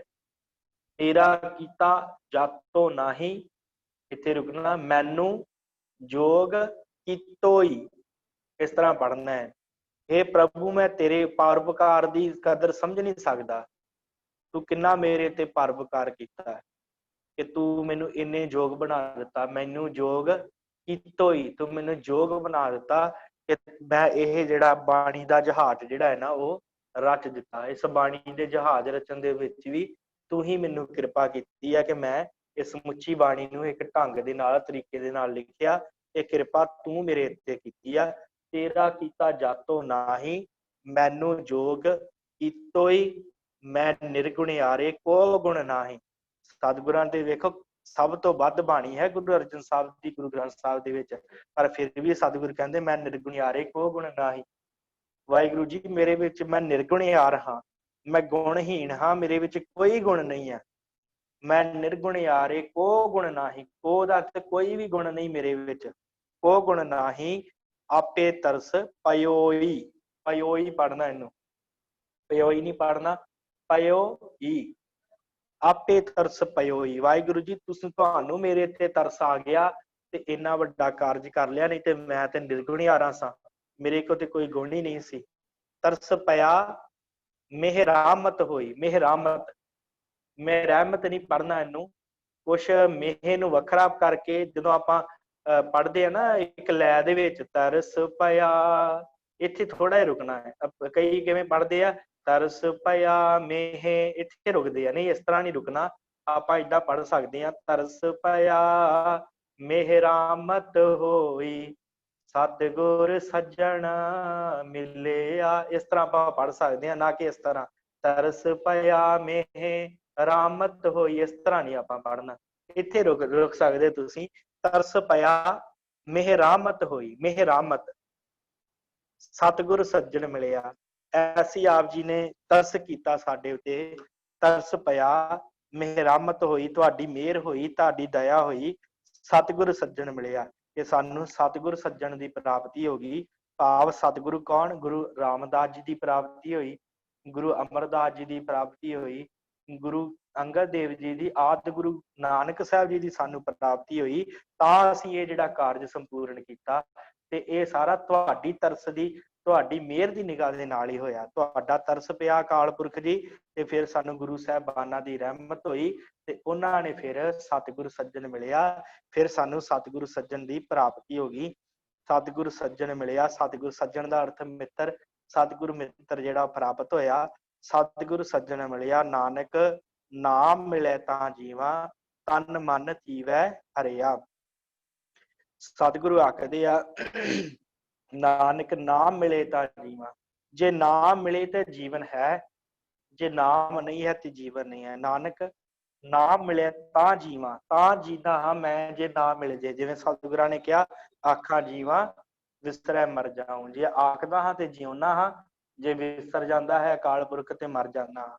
ਮਰਨੰ ਵਿਸਰਣੰ ਗੋਬਿੰਦੇ ਜੀਵਨੰ ਨਾਮ ਧਿਆਵਣੈ। ਜਦੋਂ ਪ੍ਰਮਾਤਮਾ ਭੁੱਲ ਜਾਂਦਾ ਉਦੋਂ ਮਨੁੱਖ ਦੀ ਮੌਤ ਹੈ, ਜਦੋਂ ਉਹ ਯਾਦ ਆਉਂਦਾ ਫਿਰ ਉਹਦਾ ਜੀਵਨ ਹੈ। ਸਤਿਗੁਰੂ ਕਹਿੰਦੇ ਨਾਨਕ ਨਾਮ ਮਿਲੇ ਤਾਂ ਜੀਵਨ, ਨਾਮ ਦੀ ਪ੍ਰਾਪਤੀ ਹੈ ਤੇ ਮਨੁੱਖ ਦਾ ਜੀਵਨ ਹੈ, ਨਹੀਂ ਤੇ ਉਹਦਾ ਜੀਵਨ ਨਹੀਂ ਹੈ। ਤਨ ਮਨ ਥੀਵੈ ਹਰਿਆ, ਤਨ ਤੇ ਮਨ ਫਿਰ ਹਰਿਆ ਹੋ ਜਾਂਦਾ ਜਿਨ੍ਹਾਂ ਮਨੁੱਖਾਂ ਨੂੰ ਨਾਮ ਦੀ ਪ੍ਰਾਪਤੀ ਹੋ ਜਾਂਦੀ ਹੈ। ਸਤਿਗੁਰੂ ਇੰਨਾ ਵੱਡਾ ਕਾਰਜ ਜਿਹੜਾ ਹੈ, ਮੈਂ ਨਿਰਗੁਣਿਆਰੇ ਕੋ ਕੋਈ ਗੁਣ ਨਹੀਂ ਸੀ, ਤੁਸੀਂ ਮਿਹਰ ਦੀ ਨਿਗਾਹ ਕਰਕੇ ਸਤਿਗੁਰੂ ਸੱਜਣ ਮਿਲਾਇਆ ਤੇ ਉਸ ਸਤਿਗੁਰੂ ਸੱਜਣ ਨੇ ਮੈਨੂੰ ਨਾਮ ਦਾਨ ਦਿੱਤਾ ਤੇ ਉਸ ਨਾਮ ਦੇ ਨਾਲ ਜਿਹੜਾ ਮੇਰਾ ਤਨ ਤੇ ਮਨ ਹਰਿਆ ਹੋ ਗਿਆ ਤੇ ਮੈਂ ਇਹ ਜਿਹੜਾ ਗੁਰੂ ਗ੍ਰੰਥ ਸਾਹਿਬ ਜੀ ਦਾ ਸਮੁੱਚਾ ਸਰੂਪ ਜਿਹੜਾ ਤਿਆਰ ਕੀਤਾ ਹੈ। ਆਪ ਜੀ ਦੇ ਹਜੂਰ ਬੜੀ ਆਪ ਜੀ ਨੇ ਕਿਰਪਾ ਕੀਤੀ ਹੈ, ਸਤਿਗੁਰਾਂ ਨੇ ਇਸ ਸ਼ਲੋਕ ਦੇ ਵਿੱਚ ਦੱਸਣਾ ਕੀਤਾ ਹੈ। ਸੋ ਇੱਥੇ ਆਪਾਂ ਸਾਧ ਸੰਗਤ ਜੀ ਇਸ ਰਹਿਰਾਸ ਸਾਹਿਬ ਦੀ ਸਮਾਪਤੀ ਕਰ ਦਿੰਦੇ ਹਾਂ, ਇੱਥੇ ਸਮਾਪਤੀ ਹੈ। ਸੋ ਇਸ ਤੋਂ ਬਾਅਦ ਹੁਣ ਆਪ ਜੀ ਦੇ ਨਾਲ ਗਿਆਨੀ ਸ਼ਿਵਤਾਰ ਸਿੰਘ ਜੀ ਇੱਕ ਸਾਖੀ ਸਾਂਝੀ ਕਰਨਗੇ, ਉਪਰੰਤ ਆਪਾਂ ਫਿਰ ਸਮਾਪਤੀ ਕਰਦੇ ਹਾਂ। ਸੋ ਮੈਂ ਬੇਨਤੀ ਕਰਾਂ ਗਿਆਨੀ ਜੀ, ਆਪਣਾ ਤੁਸੀਂ ਜੋ ਮਾਈਕ ਹੈ ਉਹ ਔਨ ਕਰ ਲਓ। ਵਾਹਿਗੁਰੂ। ਹਾਂਜੀ, ਵਾਹਿਗੁਰੂ ਜੀ। ਵਾਹਿਗੁਰੂ ਜੀ। ਵਾਹਿਗੁਰੂ ਜੀ। ਵਾਹਿਗੁਰੂ ਜੀ। ਆਵਾਜ਼ ਆ ਰਹੀ ਵੀਰ ਜੀ? ਭਾਈ ਗੁਰਪ੍ਰਤਾਪ ਸਿੰਘ ਜੀ, ਤੁਹਾਡੀ ਆਵਾਜ਼ ਮੈਨੂੰ ਮੇਰੀ ਆਵਾਜ਼ ਤੁਹਾਨੂੰ ਆ ਰਹੀ ਹੈ? ਹਾਂਜੀ, ਆ ਰਹੀ ਹੈ ਜੀ, ਆਵਾਜ਼ ਆ ਰਹੀ। ਠੀਕ ਹੈ ਜੀ। ਗੁਰਮਤਿ ਦੀ ਕਲਾਸ ਵਿੱਚ ਜੁੜ ਚੁੱਕੀ ਗੁਰੂ ਰੂ ਪਿਆਰੀ ਸੰਗਤ ਜੀਓ, ਆਓ ਸਭ ਤੋਂ ਪਹਿਲਾਂ ਫਤਿਹ ਨਾਲ ਸਾਂਝ ਬਣਾਈਏ। ਵਾਹਿਗੁਰੂ ਜੀ ਕਾ ਖਾਲਸਾ, ਵਾਹਿਗੁਰੂ ਜੀ ਕੀ ਫਤਿਹ। ਅੱਜ ਅਸੀਂ ਧੰਨ ਗੁਰੂ ਅਰਜਨ ਪਾਤਸ਼ਾਹ ਜੀ ਦਾ ਪਾਵਨ ਸ਼ਬਦ ਜਿਹੜਾ ਵਾ ਸਲੋਕ ਨੇਤਾ ਪ੍ਰਤੀ ਅਸੀਂ ਸੋਦਰ ਦੇ ਵਿੱਚ ਜਿਹੜਾ ਉਹ ਸਰਵਣ ਕਰਦੇ ਹਾਂ। ਸੋ ਰੋਜ਼ਾਨਾ ਹੀ ਅਸੀਂ ਇਸ ਸ਼ਬਦ ਦਾ ਉਚਾਰਨ ਜਿਹੜਾ ਵਾ ਕਦੇ ਅਸੀਂ ਸੁਣ ਲੈਂਦੇ ਹਾਂ ਜਾਂ ਅਸੀਂ ਉਚਾਰਨ ਕਰਦੇ ਹਾਂ। ਇਹ ਸ਼ਬਦ ਦੇ ਅੰਦਰ ਬੜੇ ਭਾਵਪੂਰਤ ਸ਼ਬਦ ਜਿਹੜੇ ਨੇ ਨਾ, ਗੁਰੂ ਅਰਜਨ ਪਾਤਸ਼ਾਹ ਜੀ ਨੇ ਬਖਸ਼ਿਸ਼ ਕੀਤੇ ਨੇ ਕਿ ਮੈਂ ਨਿਰਗੁਣਾ, ਮੇਰੇ ਅੰਦਰ ਗੁਣ ਕੋਈ ਨਹੀਂ ਹੈਗਾ। ਰਹਿਮਤ ਕੀਤੀ ਹੈ ਆਪ ਹੀ ਤਰਸ ਕਰਕੇ ਤੇ ਆਪਣੇ ਇਹ ਗੁਣ ਜਿਹੜੇ ਨੇ ਮੇਰੇ ਤੋਂ ਬਿਆਨ ਕਰਵਾ ਲੈਣਾ ਹੈ। ਤੁਸੀਂ ਇਹਦੀ ਵਿਚਾਰ ਜਿਹੜੀ ਗਿਆਨੀ ਲਖਬੀਰ ਸਿੰਘ ਹੋਣਾ ਤੋਂ ਸਰਵਣ ਕੀਤੀ ਹੈ, ਪਰ ਇਹਦੇ ਵਿੱਚ ਇੱਕ ਸ਼ਬਦ ਆਇਆ, ਮੈਂ ਉਸ ਦੇ ਉੱਤੇ ਇੱਕ ਵਿਚਾਰ ਕਰਕੇ ਨਾਲ ਹੀ ਇੱਕ ਛੋਟੀ ਜਿਹੀ ਸਾਖੀ ਆਪ ਜੀ ਦੇ ਨਾਲ ਸਾਂਝੀ ਕਰਕੇ ਤੇ ਸਮਾਪਤੀ ਕਰਾਂਗਾ, ਕਿਉਂਕਿ ਸਮਾਂ ਕਾਫੀ ਹੋ ਗਿਆ। ਗੁਰੂ ਸਾਹਿਬ ਨੇ ਬਖਸ਼ਿਸ਼ ਕੀਤੀ ਹੈ ਕਿ ਤਰਸ ਪਿਆ ਮਹਿਰਮਤ ਹੋਈ, ਸਤਿਗੁਰੂ ਸੱਜਣ ਮਿਲਿਆ। ਦਰਅਸਲ ਅਸੀਂ ਨਾ ਕੋਹਾਂ ਦੂਰ ਸਤਿਗੁਰੂ ਸੱਜਣ ਤੋਂ ਚਲੇ ਗਏ। ਇਹਦਾ ਕਾਰਨ ਕੀ ਹੋਇਆ ਕਿ ਜੇ ਅਸੀਂ ਗੁਰ ਇਤਿਹਾਸ ਦੇ ਨਾਲ, ਸਿੱਖ ਇਤਿਹਾਸ ਦੇ ਨਾਲ ਜੁੜ ਗਏ, ਗੁਰਬਾਣੀ ਨਹੀਂ ਪੜ੍ਹੀ, ਤੇ ਸਾਡਾ ਜਿਹੜਾ ਵਾ ਮਨ ਕੇਵਲ ਸ਼ਰਧਾ ਭਾਵਨਾ ਦੇ ਨਾਲ ਉਹ ਸਾਖੀਆਂ ਸੁਣ ਕੇ ਤੇ ਗੁਰਮਤਿ ਦਾ ਜਿਹੜਾ ਗਿਆਨ ਸੀ ਅਸਲ ਵਿੱਚ ਉਹ ਤੋਂ ਅਸੀਂ ਦੂਰ ਚਲੇ ਗਏ। ਤੇ ਜੇ ਕਿਤੇ ਅਸੀਂ ਸਾਖੀਆਂ ਨੂੰ ਕਰਨ ਲੱਗ ਪਏ ਅੱਜ ਦੇ ਸਮੇਂ ਦੌਰਾਨ, ਤੇ ਗੁਰਬਾਣੀ ਨੂੰ ਜਿਹੜਾ ਵਾ ਉਹ ਪੜ੍ਹਨਾ ਕੇਵਲ ਆਧਾਰ ਬਣਾ ਲਿਆ। ਗੁਰਬਾਣੀ ਪੜ੍ਹਨੀ ਚਾਹੀਦੀ ਹੈ, ਬਹੁਤ ਵਧੀਆ ਗੱਲ ਹੈ, ਪਰ ਸਾਨੂੰ ਆਪਣਾ ਇਤਿਹਾਸ ਵੀ ਵਿਸਾਰਨਾ ਨਹੀਂ ਚਾਹੀਦਾ। ਬੜੀ ਵੱਡੀ ਇੱਥੇ ਸਾਖੀ ਇੱਕ ਲੁਪਤ ਹੋਈ ਹੈ, ਸਤਿਗੁਰੂ ਸੱਜਣ ਮਿਲਿਆ। ਜਦੋਂ ਸਤਿਗੁਰੂ ਸੱਜਣ ਮਿਲਦਾ ਨਾ ਤੇ ਫਿਰ ਉਹ ਗੁਰੂ ਆਪਣੇ ਸਿੱਖ ਨੂੰ ਬੜੇ ਪਿਆਰ ਤੇ ਸਤਿਕਾਰ ਦੇ ਨਾਲ ਆਪਣੀ ਗਲਵਕੜੀ ਵਿੱਚ ਲੈਂਦਾ। ਉਹਦਾ ਹਰ ਇੱਕ ਕਰਮ ਸਤਿਗੁਰੂ ਆਪਣਾ ਕਰਮ ਸਮਝ ਕੇ ਉਹ ਕਰਦਾ ਹੈ। ਭਾਈ ਗੁਰਦਾਸ ਜੀ ਨੂੰ ਪੜ੍ਹੀਏ ਨਾ, ਤੇ ਭਾਈ ਗੁਰਦਾਸ ਜੀ ਨੇ ਤੇ ਕਮਾਲ ਕਰ ਦਿੱਤੀ। ਉਹ ਆਖਦੇ ਨੇ ਕਿ ਚਰਨ ਸ਼ਰਨ ਗੁਰ ਏਕ ਪੈਂਡਾ, ਜੈ ਚਲ ਸਤਿਗੁਰ ਕੋਟ ਪੈਂਡਾ ਆਗੇ ਹੋਏ ਲੈ। ਤੇ ਜਦੋਂ ਸਤਿਗੁਰੂ ਸੱਜਣ ਬਣ ਜਾਂਦਾ ਨਾ, ਫਿਰ ਉਹ ਗੁਰੂ ਕਰੋੜਾਂ ਕਦਮ ਲੈਣ ਵਾਸਤੇ ਆ ਜਾਂਦਾ। ਇਹ ਨਹੀਂ ਕਿ ਅਸੀਂ ਸੱਜਣ ਆ ਤੇ ਸ਼ਾਇਦ ਗੁਰੂ ਇਹ ਗੱਲ ਆਖੇ ਕਿ ਮੇਰਾ ਸਿੱਖ ਮੇਰੇ ਕੋਲ ਕਰੋੜਾਂ ਕਦਮ ਚੱਲ ਕੇ ਆਏ। ਨਹੀਂ, ਅਸੀਂ ਇੱਕ ਕਦਮ ਪੁੱਟਣਾ ਹੈ, ਇੱਕ ਕਦਮ। ਤੇ ਜੇ ਇੱਕ ਕਦਮ ਅਸੀਂ ਪੁੱਟਾਂਗੇ ਤੇ ਸਤਿਗੁਰੂ ਕਰੋੜਾਂ ਕਦਮ ਲੈਣ ਵਾਸਤੇ ਆਵੇਗਾ। ਵੇਖੋ, ਏਕ ਵਾਰ ਸਤਿਗੁਰ ਮੰਤਰ ਸਿਮਰਨ ਮਾਤਰ, ਕੇਵਲ ਇੱਕ ਮਾਤਰ, ਇੱਕ ਵਾਰੀ ਵਾਹਿਗੁਰੂ ਕਹਿ ਦਈਏ ਨਾ, ਸਤਿਗੁਰੂ ਤੇ ਸਿਮਰਨ ਆ ਨਾ, ਸਿਮਰਨ ਤਾਹੇ ਬਾਰੰਬਾਰ ਗੁਰ ਹੇਤ ਹੈ। ਗੁਰੂ ਤੇ ਆਪਣਾ ਸਿਮਰਨ ਚਲਾ ਦਿੰਦਾ। ਇਹ ਸਤਿਗੁਰ ਸੱਜਣ ਦੀ ਵਡਿਆਈ ਹੈ। ਅਸੀਂ ਕਈ ਵਾਰ ਮਾਇਆ ਘੱਟ ਹੋਵੇ ਤੇ ਨਿਰਾਸ਼ ਹੁੰਦੇ ਆ ਕਿ ਸ਼ਾਇਦ ਗੁਰੂ ਘਰ ਦੇ ਵਿੱਚ 1 ਰੁਪਈਆ ਮੱਥਾ ਟੇਕਿਆ ਕੋਈ ਕੀ ਆਖੇਗਾ। ਪਰ ਗੁਰੂ ਪਾਤਸ਼ਾਹ ਜੀ ਦੇ ਬਾਰੇ ਭਾਈ ਗੁਰਦਾਸ ਜੀ ਕਹਿੰਦੇ, ਭਾਵਨੀ ਭਗਤ ਭਾਏ ਕੌਡੀ ਅਗਰ ਭਾਗ ਰੱਖ। ਇੱਕ ਕੌਡੀ ਵੀ ਗੁਰੂ ਅੱਗੇ ਰੱਖਦੀ ਹੈ ਨਾ, ਤੇ ਸਤਿਗੁਰੂ ਸਰਬ ਨਿਧਾਨ ਦਾਨ ਦੇਤ ਹੈ। ਉਹ ਸਾਰੇ ਖਜ਼ਾਨੇ ਬਖਸ਼ ਦਿੰਦਾ। 9 ਨਿਧੀਆਂ 18 ਸਿੱਧੀਆਂ ਪਿੱਛੇ ਲੱਗਦੀਆਂ ਨੇ, ਤੁਰੀਆਂ ਫਿਰਦੀਆਂ ਨੇ। ਇਸ ਕਰਕੇ ਭਾਈ ਗੁਰਦਾਸ ਜੀ ਨੇ ਅਖੀਰ ਉੱਤੇ ਇਹ ਗੱਲ ਕਹੀ ਕਿ ਸਤਿਗੁਰੂ ਦਇਆ ਨਿਧ ਮਹਿਮਾ ਅਗਾਧ ਬੋਧ ਨਮੋ ਨਮੋ ਨੇਤ ਨੇਤ ਨੇਤ ਨੇਤ ਨੇਤ ਹੈ, ਉਹਨੂੰ ਸਦਾ ਨਮਸਕਾਰ ਕਰਨੀ ਚਾਹੀਦੀ ਹੈ। ਪਿਛਲੇਰੇ ਦਿਨਾਂ ਦੇ ਵਿੱਚ ਅਸੀਂ ਇਸੇ ਬਾਣੀ ਦੇ ਅੰਦਰ ਰਹਿਰਾਸ ਸਾਹਿਬ ਦੇ ਅੰਦਰ ਸਿੱਖ ਪੰਥ ਨੇ ਜਿਹੜੀਆਂ 6 ਪੌੜੀਆਂ ਆਨੰਦ ਸਾਹਿਬ ਦੀਆਂ ਦਾ ਵੀ ਜ਼ਿਕਰ, ਉਹਦੇ ਵਿੱਚ ਵੀ ਸ਼ਬਦ ਬੜਾ ਕਮਾਲ ਦਾ ਆਇਆ ਕਿ ਆਨੰਦ ਭਇਆ ਮੇਰੀ ਮਾਏ ਸਤਿਗੁਰੂ ਮੈਂ ਪਾਇਆ। ਕਮਾਲ ਹੈ ਨਾ, ਸਤਿਗੁਰੂ ਸੱਜਣ ਜਦੋਂ ਬਣਦਾ ਨਾ ਤੇ ਫਿਰ ਉਹ ਆਪਣੇ ਸਿੱਖ ਨੂੰ ਆਨੰਦ ਹੀ ਆਨੰਦ ਦੇ ਦਿੰਦਾ ਹੈ।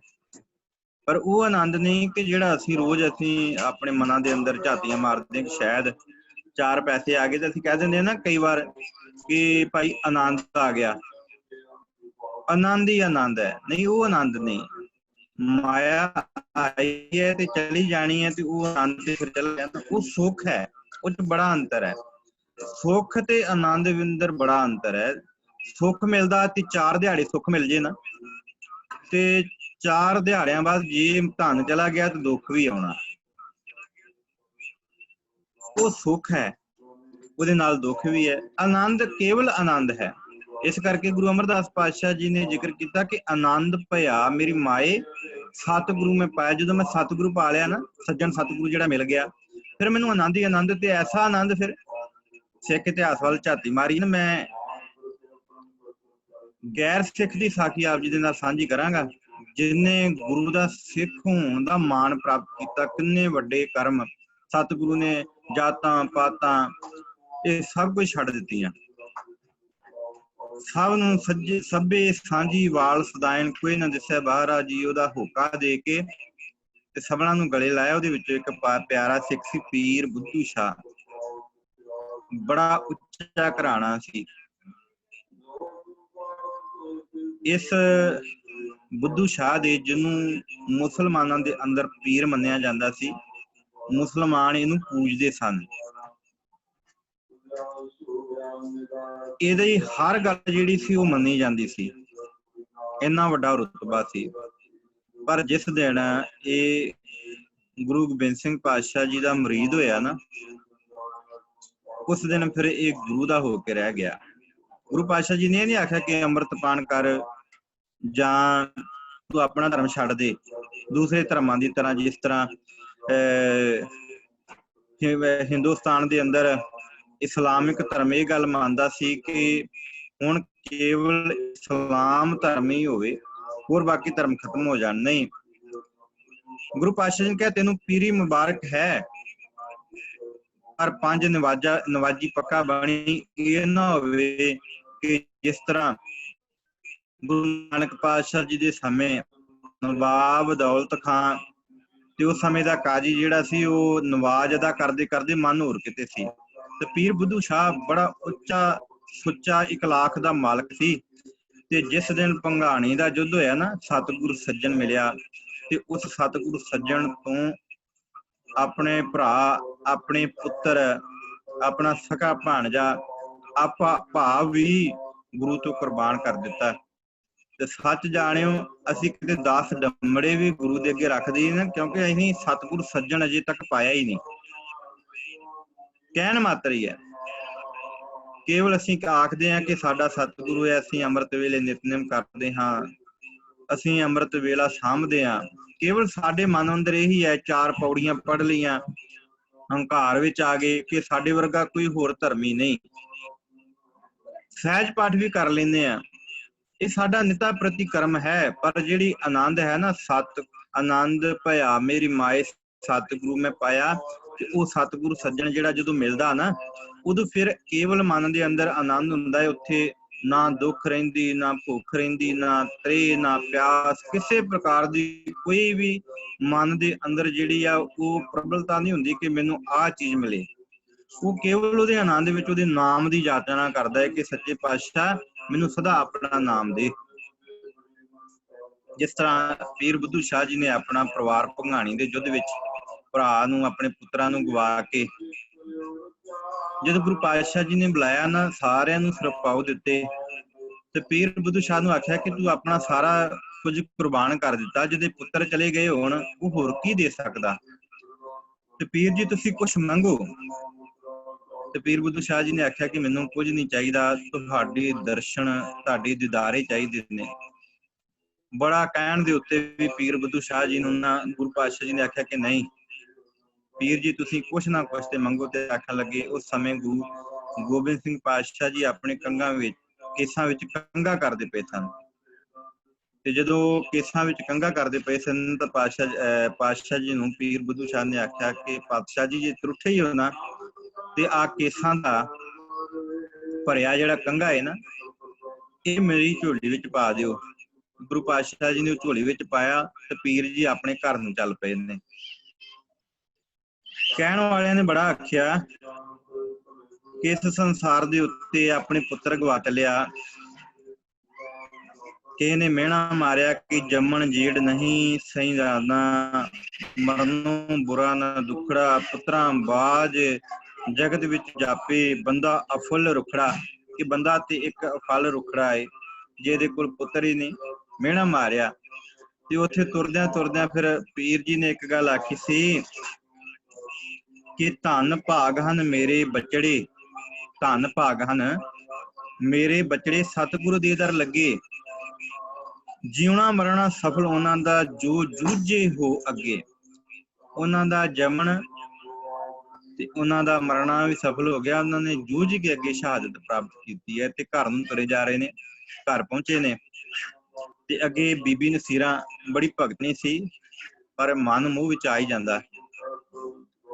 ਜਦੋਂ ਘਰ ਪਹੁੰਚੇ ਨੇ ਪਤਾ ਚੱਲ ਗਿਆ, ਪੀਰ ਜੀ ਨੂੰ ਆਖਦੇ, ਪੀਰ ਜੀ ਤੁਸੀਂ ਆਪਣੇ ਗੁਰੂ ਦੇ ਉੱਤੋਂ ਆਪਣੇ ਪੁੱਤਰ, ਆਪਣੇ ਭਰਾ ਨੂੰ, ਆਪਣੇ ਭਨੇਵੇਂ ਨੂੰ ਜਿਹੜਾ ਵਾ ਉਹ ਵਾਰ ਕੇ ਆਏ ਜੇ,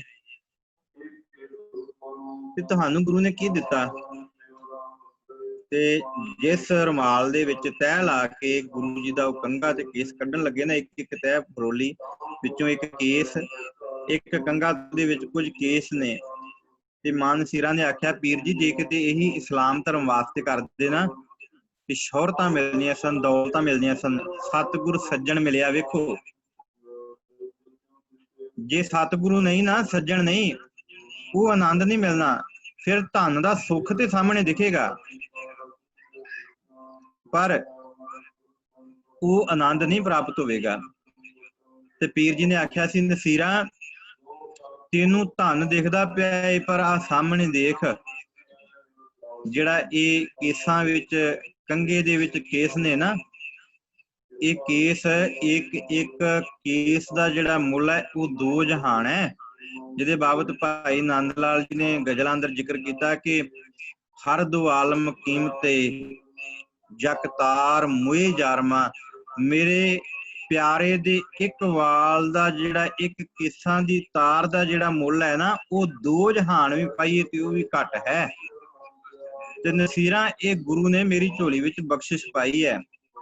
ਨਸੀਰਾਂ ਦੀਆਂ ਅੱਖਾਂ ਵਿੱਚ ਅਥਰੂ ਆ ਗਏ।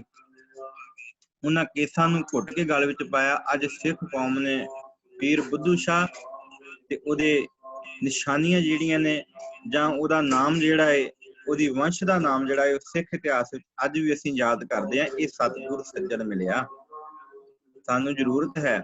ਹਾਲਾਂਕਿ ਇੱਕ ਸਾਖੀ ਆਉਂਦੀ ਹੈ ਕਿ ਜਦੋਂ ਪੀਰ ਜੀ ਸਾਰਾ ਕੁਝ ਵਟਾ ਕੇ ਆਉਂਦੇ ਨੇ ਤੇ ਫਿਰ ਵੀ ਉਹ ਗੁਰੂ ਦੇ ਚਰਨਾਂ ਵਿੱਚ ਸੇਵਾ ਕਰਦੇ ਨੇ। ਫਿਰ ਵੀ ਉਹ ਸਦਾ ਗੁਰੂ ਦੇ ਨਾਲ ਜਿਹੜਾ ਵਾ ਉਹ ਆਪਣਾ ਮਨ ਜੋੜ ਕੇ ਤੇ ਤਤਪਰ ਹੋ ਕੇ ਜਿਹੜਾ ਸੇਵਾ ਕਰਦੇ ਨੇ। ਬੜੀ ਰੰਗਤ ਸੀ ਪੀਰ ਬੁੱਧੂ ਸ਼ਾਹ ਜੀ ਦੇ ਉੱਤੇ ਕਿ ਸਮੇਂ ਅਨੁਸਾਰ ਜਿਹੜਾ ਵਾ ਉਹਨਾਂ ਮੁਗਲ ਹਕੂਮਤ ਦੇ ਨਾਲ, ਐਲਕਾਰਾਂ ਦੇ ਨਾਲ ਸਲਾਹ ਮਸ਼ਵਰਾ ਵੀ ਕੀਤਾ ਕਿ ਧੰਨ ਗੁਰੂ ਗੋਬਿੰਦ ਸਿੰਘ ਪਾਤਸ਼ਾਹ ਜੀ ਉਹ ਐਸੇ ਇਨਸਾਨ ਨਹੀਂ, ਉਹ ਭਗਤੀ ਦੇ ਸੋਮੇ ਨੇ, ਪਰ ਉਹ ਅਤਿਆਚਾਰ ਨਹੀਂ ਸਹਿੰਦੇ। ਤੋਂ ਮੈਂ ਜ਼ਿਆਦਾ ਲੰਮਾ ਸਮਾਂ ਨਾ ਲਵਾਂ। ਗੁਰੂ ਪਾਤਸ਼ਾਹ ਜੀ ਨੇ ਬਖਸ਼ਿਸ਼ ਕੀਤੀ ਸੀ ਕਿ ਅਸੀਂ ਨਿਰਗੁਣੇ ਆ ਰਹੇ ਹਾਂ, ਪਰ ਜੇ ਸਤਿਗੁਰ ਸੱਜਣ ਮਿਲ ਜਾਵੇ ਨਾ ਤੇ ਉਹਦੀ ਰਹਿਮਤ ਹੋ ਜਾਵੇ, ਉਹ ਦਇਆ ਕਰ ਦੇਵੇ, ਫਿਰ ਇਸ ਸੰਸਾਰ ਦੇ ਉੱਤੇ ਆਨੰਦ ਮਿਲਦਾ ਹੈ। ਤੇ ਇਹ ਆਨੰਦ ਦੀ ਫਿਰ ਮੈਂ ਡੈਫੀਨੇਸ਼ਨ ਜਿਹੜੀ ਪਰਿਭਾਸ਼ਾ ਹੈ ਉਹ ਆਪ ਜੀ ਨੂੰ ਦੱਸ ਦੇਵਾਂ ਕਿ ਸੁੱਖ ਤੇ ਆਨੰਦ ਵਿੱਚ ਬੜਾ ਅੰਤਰ ਹੈ। ਅਸੀਂ ਰੋਜ਼ਾਨਾ ਕਹਿ ਦਿੰਦੇ ਹਾਂ, ਕੋਈ ਵੀ ਮਿਲੇ, ਗੁਰੂ ਘਰ ਗਏ ਆ ਜਾਂ ਆਪਣੇ ਕਾਰੋਬਾਰ ਤੇ ਗਏ ਆ ਤੇ ਕੋਈ ਵੀ ਗੱਲ ਕਰੇ ਤੇ ਅਸੀਂ ਕਹਿ ਦਿੰਦੇ ਹਾਂ ਕਿ ਬਈ ਆਨੰਦ ਹੀ ਹੈ। ਨਹੀਂ ਗੁਰੂ ਕੇ ਪਿਆਰੇ, ਉਹ ਆਨੰਦ ਕਦੇ ਵੀ ਜਾਂਦਾ ਨਹੀਂ। ਸੁੱਖ ਜਾਏਗਾ ਤੇ ਦੁੱਖ ਆਵੇਗਾ। ਜੇ ਦੁੱਖ ਆ ਗਿਆ ਇਸ ਸੰਸਾਰ ਦੇ ਉੱਤੇ ਤੇ ਆਉਣ ਵਾਲੇ ਸਮੇਂ 'ਚ ਸੁੱਖ ਵੀ ਮਿਲ ਸਕਦਾ ਹੈ, ਪਰ ਆਨੰਦ ਸਦਾ ਹੀ ਆਨੰਦ ਬਣਿਆ ਰਹਿੰਦਾ ਹੈ। ਸੋ ਮੈਂ ਜ਼ਿਆਦਾ ਸਮਾਂ ਨਾ ਲੈਂਦਾ ਹੋਇਆ ਇੱਥੇ ਹੀ ਖਿਮਾ ਦਾ ਜੱਜ ਘੁਮਾਂਗਾ। ਗੁਰੂ ਰਹਿਮਤ ਕਰੇ, ਅੱਜ ਸੇਵਾਦਾਰ ਰਹਿਰਾਸ ਸਾਹਿਬ ਦੀ ਸੰਥਿਆ ਦੀ ਸਮਾਪਤੀ ਹੋਈ ਹੈ। ਸੋ ਕੱਲ ਨੂੰ ਅਗਲੇਰੀ ਬਾਣੀ ਜਿਹੜੀ ਹੈ ਉਹਦੀ ਵਿਚਾਰ ਅਸੀਂ ਕਰਾਂਗੇ। ਮੈਂ ਬੇਨਤੀ ਕਰਾਂਗਾ ਭਾਈ ਲਖਬੀਰ ਸਿੰਘ ਹੋਣਾ ਨੂੰ ਕਿ ਜਿਹੜਾ ਉਹ ਅਗਲੀ ਬਾਣੀ ਹੈ, ਅਗਲਾ ਜਿਹੜਾ ਪ੍ਰੋਗਰਾਮ ਹੈ ਉਹ ਆਪ ਜੀ ਨੂੰ ਸਰਵਣ ਕਰਾਉਣਗੇ। ਸੋ ਦਾਸ ਨੂੰ ਇੱਥੇ ਹੀ ਫਤਿਹ ਦੇ ਨਾਲ ਸਾਂਝ ਬਣਾ ਕੇ ਇਜਾਜ਼ਤ ਦਿਓ ਜੀ। ਵਾਹਿਗੁਰੂ ਜੀ ਕਾ ਖਾਲਸਾ, ਵਾਹਿਗੁਰੂ ਜੀ ਕੀ ਫਤਿਹ। ਵਾਹਿਗੁਰੂ ਜੀ ਕਾ ਖਾਲਸਾ, ਵਾਹਿਗੁਰੂ ਜੀ ਕੀ ਫਤਿਹ। ਹਾਂਜੀ ਸਾਧ ਸੰਗਤ ਜੀ, ਆਪਾਂ ਹੁਣ ਇੱਥੇ ਸਮਾਪਤੀ ਕਰਦੇ ਹਾਂ, ਸਮਾਂ ਕਾਫੀ ਵਧੇਰੇ ਹੋ ਚੁੱਕਾ ਹੈ। ਸੋ ਇਸ ਤੋਂ ਬਾਅਦ ਆਪਾਂ ਹੁਣ ਅੱਜ ਰਹਿਰਾਸ ਸਾਹਿਬ ਦੀ ਇੱਥੇ ਸਮਾਪਤੀ ਕਰ ਲੈਂਦੇ ਹਾਂ, ਤੇ ਇਸ ਤੋਂ ਬਾਅਦ ਆਪਾਂ ਹੁਣ ਕੱਲ ਨੂੰ ਜੋ ਬਾਣੀ ਸਤਿਗੁਰਾਂ ਦੀ ਬਖਸ਼ਿਸ਼ ਕੀਤੀ ਸੋਹਿਲਾ ਸਾਹਿਬ ਦੀ ਬਾਣੀ ਹੈ, ਉਹਦੀ ਆਪਾਂ ਵਿਚਾਰ ਤੇ ਉਹਦੀ ਸੰਥਿਆ ਦੀ ਆਰੰਭਤਾ ਕਰਾਂਗੇ। ਫਿਰ ਉਸ ਤੋਂ ਬਾਅਦ ਆਪਾਂ ਜਿਵੇਂ ਵੀ ਆਪ ਜੀ ਦਾ ਹੁਕਮ ਹੋਇਆ, ਜੇ ਜਾਪ ਸਾਹਿਬ ਦੀ ਸੰਥਿਆ ਆਰੰਭ ਕਰਨੀ ਹੋਈ ਉਹ ਕਰ ਲਵਾਂਗੇ, ਜਾਂ ਉਸ ਤੋਂ ਬਾਅਦ ਹੋਰ ਜਿਸ ਵੀ ਬਾਣੀ ਦੀ ਆਪ ਸੰਗਤ ਹੁਕਮ ਕਰੋਗੇ ਉਸ ਹਿਸਾਬ ਦੇ ਨਾਲ ਆਪਾਂ ਸੰਥਿਆ ਆਰੰਭ ਕਰ ਲਵਾਂਗੇ। ਸੋ ਆਪ ਜੀ ਦਾ ਸਭ ਦਾ ਬਹੁਤ ਬਹੁਤ ਧੰਨਵਾਦ। ਤੇ ਜੇ ਕਿਸੇ ਨੇ ਕੁਝ ਪੁੱਛਣਾ ਹੈ ਆਪ ਜੀ ਦੇ ਵਿੱਚੋਂ ਤੇ ਆਪ ਆਪਣਾ ਮਾਈਕ ਔਨ ਕਰਕੇ ਤੇ ਬੇਨਤੀ ਹੈ ਕਿ ਆਪ ਜੀ ਪੁੱਛ ਸਕਦੇ ਹੋ।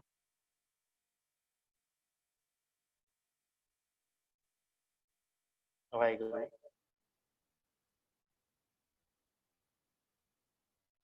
ਠੀਕ ਹੈ ਸਾਧ ਸੰਗਤ ਜੀ, ਸਮਾਂ ਵਧੇਰੇ ਹੋ ਗਿਆ ਹੈ, ਰਹਿਰਾਸ ਸਾਹਿਬ ਦਾ ਪਾਠ ਦਾ ਸਮਾਂ ਵੀ ਹੋ ਗਿਆ ਹੈ। ਸੋ ਆਪ ਸਭ ਸੰਗਤ ਦਾ ਬਹੁਤ ਬਹੁਤ ਧੰਨਵਾਦ। ਬਲਾਓ ਫਤਿਹ ਜੀ। ਵਾਹਿਗੁਰੂ ਜੀ ਕਾ ਖਾਲਸਾ, ਵਾਹਿਗੁਰੂ ਜੀ ਕੀ ਫਤਿਹ।